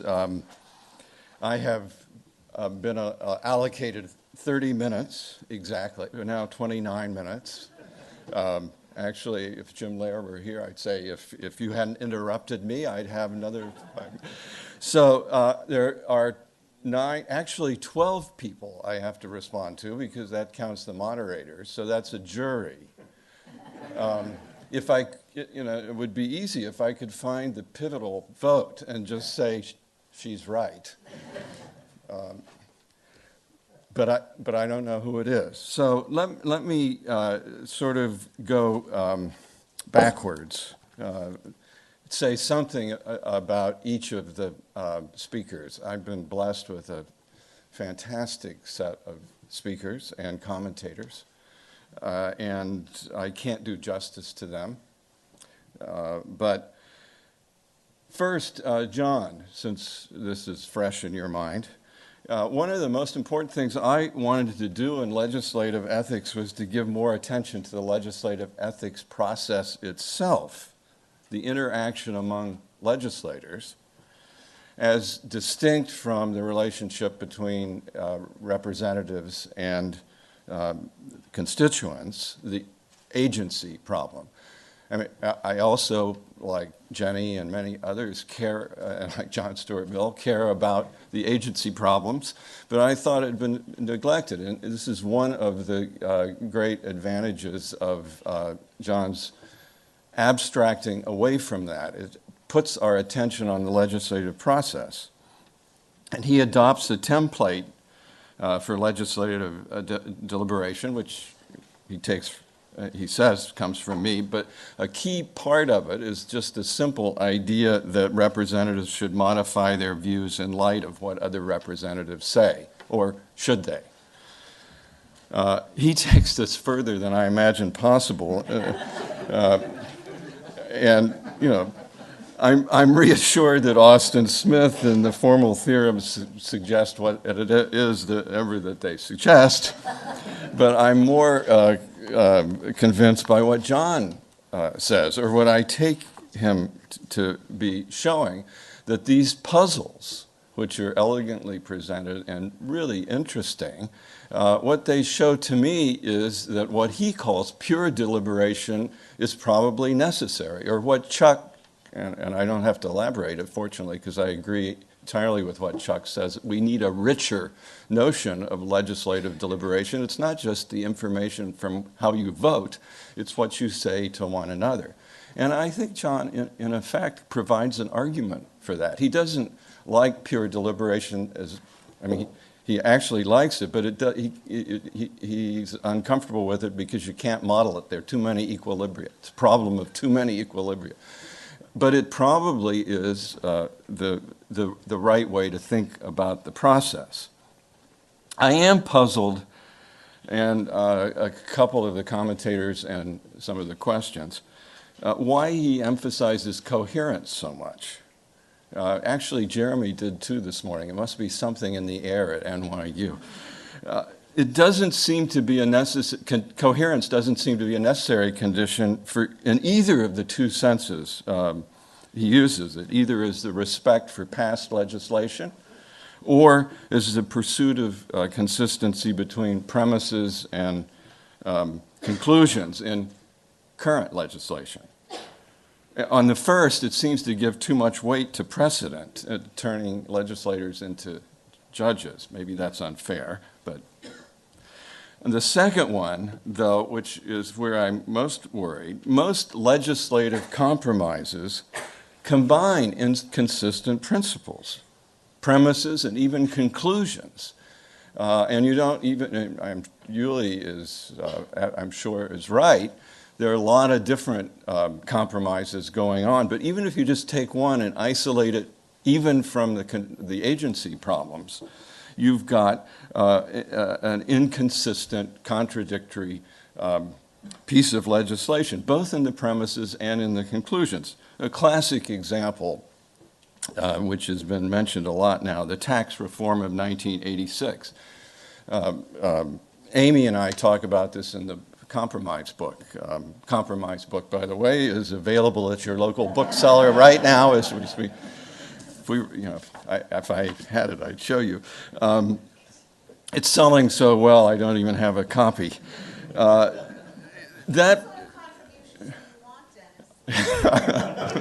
Thank you, Francis. You raise our hands in this legislature. You'll remember that lowered the marginal rates on the wealthiest taxpayers, contrary to any sensible liberal principle, but it raised the share of percentage of revenues the wealthy contributed at the same time, contrary to conservative principles. So, if you look at it, there is not a really coherent story you can put together about that, even with the premises and the conclusions. But there's a more fundamental question here I wanted to ask about, John. Once the legislators, once we decide that they should communicate information to one another, as I think they are supposed to do on the Ferejohn model of pure deliberation, then what should they do with it after the communication? That's the changing of the mind problem. And to what extent do we expect that or demand it? Abstracting from their responsibilities to constituents, what's required within the legislator for that? Or to put the point more institutionally, as I would want to do, how do we redesign the institution of the legislature to give legislators the incentive for changing their mind when they should change their mind? That's the key step that I wanted to emphasize, modifying views.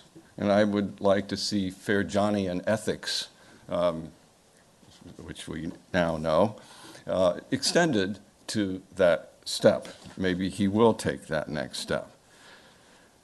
Anthony, and imagine this panel back, as Anthony noted, one of my main aims and one of the aims of the SAFRA Center has been to encourage more work on professional ethics, broadly understood, not just lawyers deciding whether to split their fees. We've never decided, actually, after all 20-some years, whether professional ethics is fundamentally different from ordinary ethics or what it is all the way down. But we have shown, I think, that it has some distinctive features that are worth both practical and theoretical attention.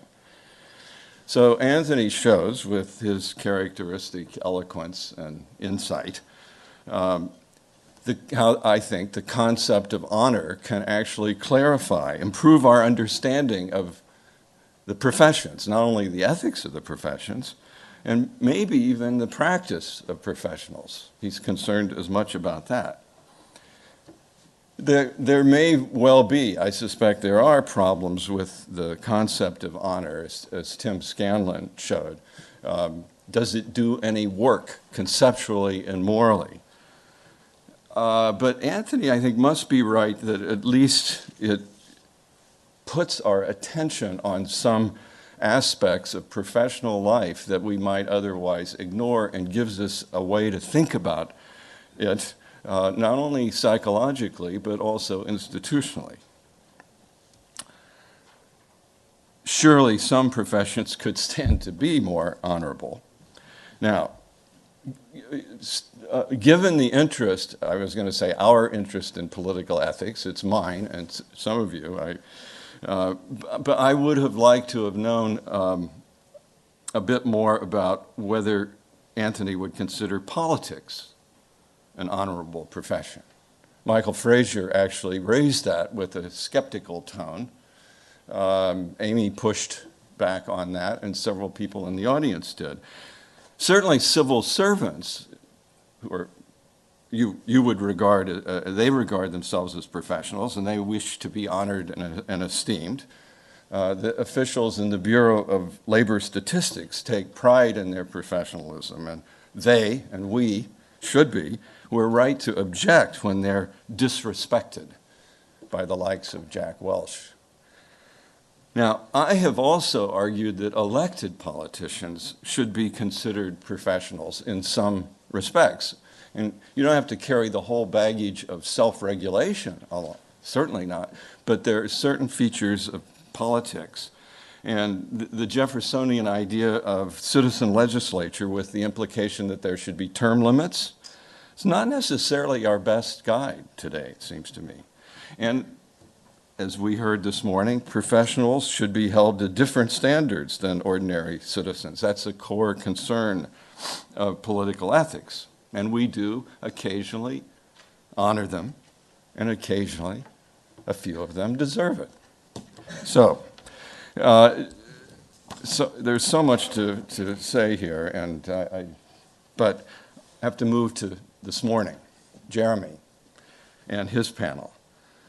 I was pleased to see Jeremy pick up on the democratic dimension of dirty hands, because I had argued that it had been ignored in the literature.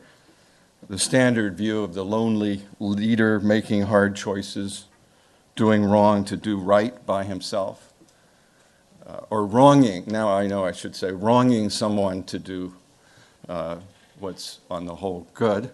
I know that because Francis, as always, managed to clarify and complicate my thinking at the same time.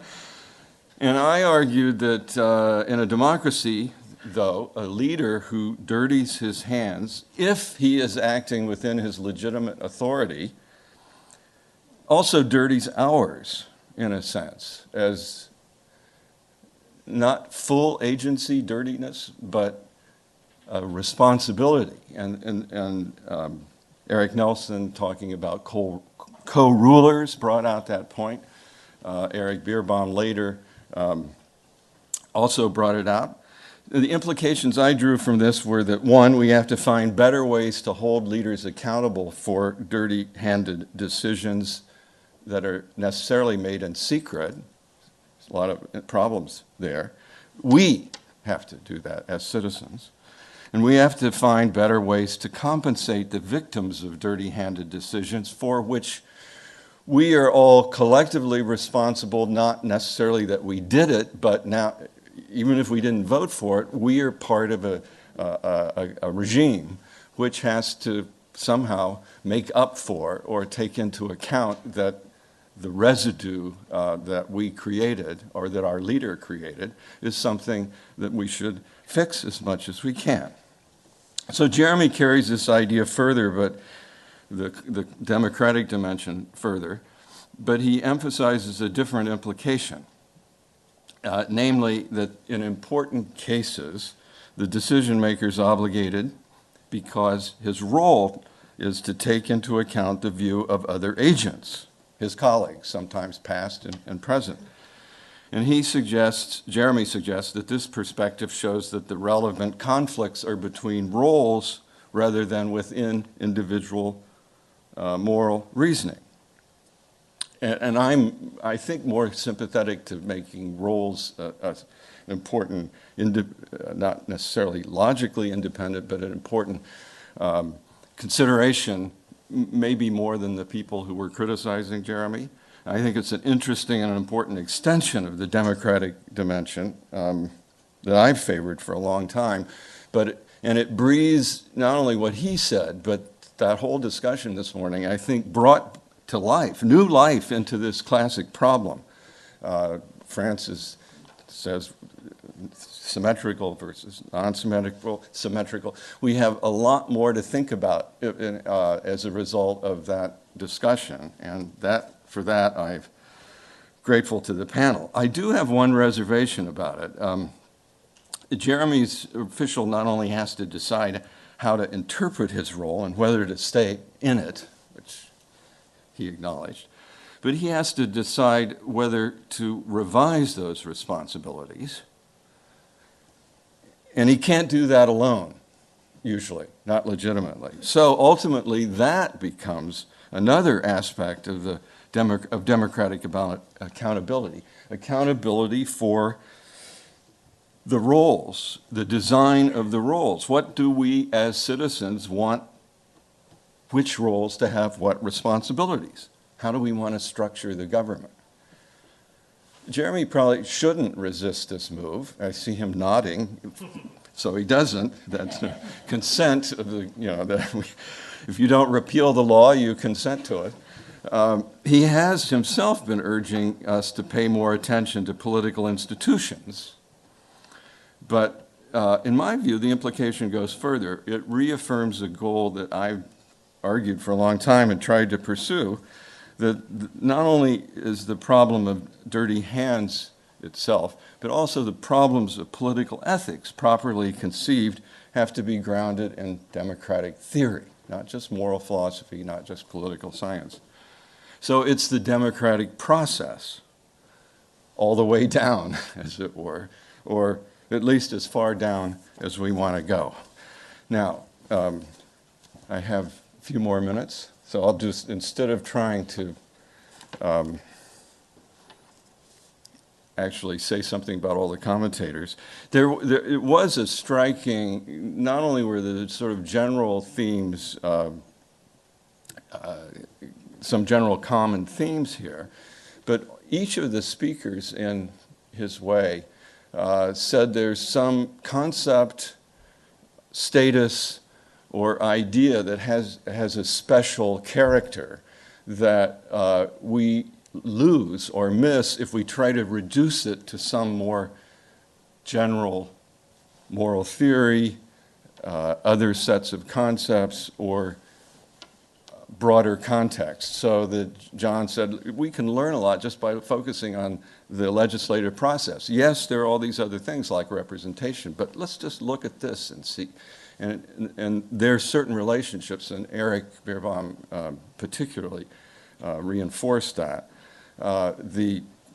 Anthony said similarly, honor, though he resisted Tim. I would say, even if Tim's right, that in some sense you can reduce or you have to ground in honor in a general moral theory.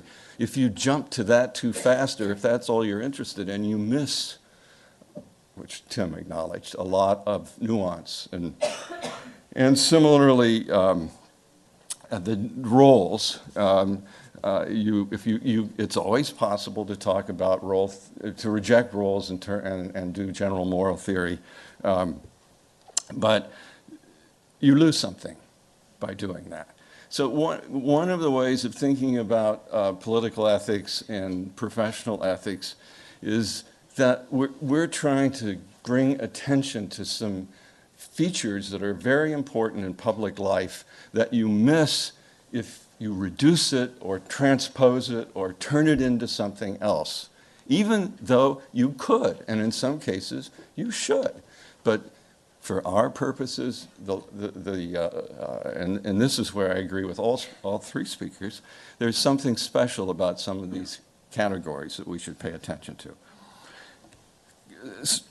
A few words, you could see this maybe as an answer to,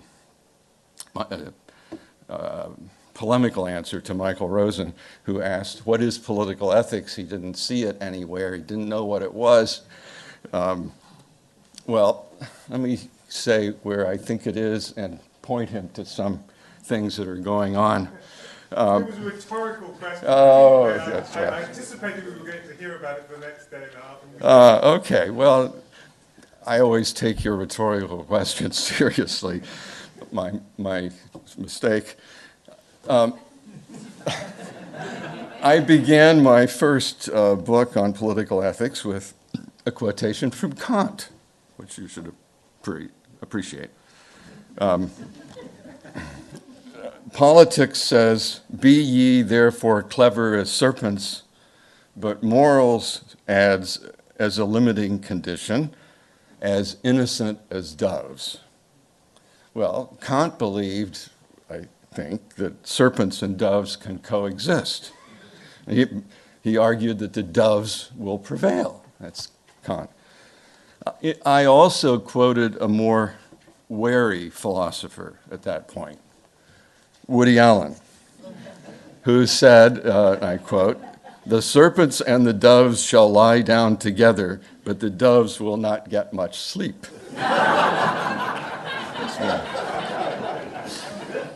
So when I started writing about political ethics in the early 70s, it was a pretty lonely enterprise. Not entirely, because it wasn't too long before Amy Gutman, whom I found down on the banks of the Charles, was willing, part of the time anyhow, to be a co-conspirator. But most people, academics as well as politicians, considered the very idea of political ethics an oxymoron. They would have sided with Woody against Emmanuel. And the resistance lay not only in practical doubts, not only in the familiar cynicism about politics and politicians, it came from the academy, it came from us, it came from some of you. Political ethics, as I thought it should be pursued, tries to combine the normative and the empirical, two creatures just about as unfriendly as serpents and doves, I suppose. The subject draws on philosophy and political theory, but it was then and still is seen as too institutional, too empirical to really satisfy many philosophers and theorists. But it was also seen, and still is, as too prescriptive, too normative to police political scientists. Some political scientists. They're broader-minded political scientists. At least one here, John Ferejohn. Today, I think there's more hope. Hope and change. Forward, I say, yeah. So some of these are mundane, but I'm reassured that Jeremy says that everyday things are important. There are evidences, think of this as things to tell Michael Rosen he can look for as hope and for change and why political ethics exists. Now, there are dozens of courses in ethics and public policy in this country and abroad now. That was not anywhere near the case 10 years ago. Frances Cam's new course in the Kennedy School, which I just went to this week, is a perfect example. She brings in real legislators like Yulee, and she reads real philosophy like Scanlon. She'll tell us at the end of the semester whether this works, but there are lots of courses. The case book, Amy and I edited Ethics and Politics, which is the first time, you'll remember, Amy, we published it ourselves because we didn't think anybody would publish it. That was bad. Now it's in its 4th edition, has a real publisher. It's not yet outselling Bowling Alone, but I would say watch out, Putnam, wherever you are. There he is in the back. He'll sign it on the way.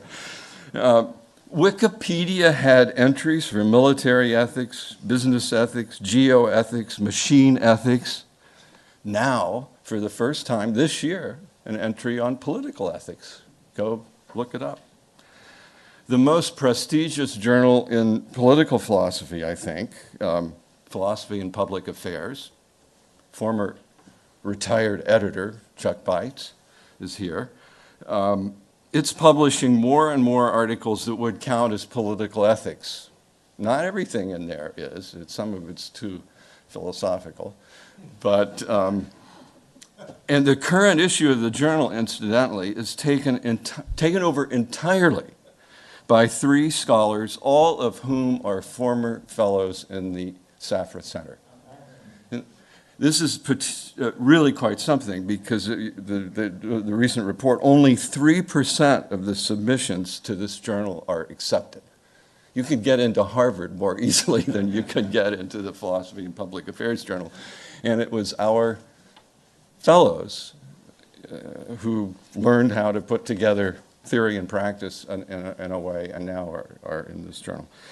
Jeremy's Chicheley inaugural lecture at Oxford this past May, which I read, was a clarion call for more political theory, what I would call institutional political theory, and it's very much in the spirit of the kind of ethics, political ethics, that I would favor, and some of the rest of you have, and that's at Oxford. So. Many of the former fellows of the Safra Center, some are here tonight, are teaching and publishing work in political ethics, or in a mode very much in the spirit of the subject, because political ethics is ethics of process, it's also ethics of policy. The director of the graduate program in the center, and my colleague Eric Beerbohm, who disappeared, but he was there, his book has just been, as Richard mentioned, In Our Name, The Ethics of Democracy is a splendid example of this. And it too will be soon, if it isn't already, on your local bookstore. I would also mention, I think it'll be out soon, Matthias Ries's book on global justice. I single these gentlemen out because the books are recent, but also because they are younger scholars, and that always, well, sort of, gives me hope that the field has a future. But perhaps the best evidence, and I'll come to a conclusion here, the best evidence for the robustness of political ethics is this conference. The quality and range of papers and comments is a testament to the vitality of the subject across a wide range of the academy. Just look who's here, look who's on the panel. It's also a testimony to the wisdom and organizational skill of Michael Rosen and Nancy Rosenblum. But they couldn't have done it if there weren't people out there who would fill the roles that needed to be filled. And it's especially gratifying that at least some of you, only some, are younger than I am. So there is hope for the future. There is hope and change. Even if right now the serpents seem to be doing better than we might hope. So thank you all for coming. Thanks to the panelists, and carry on forward.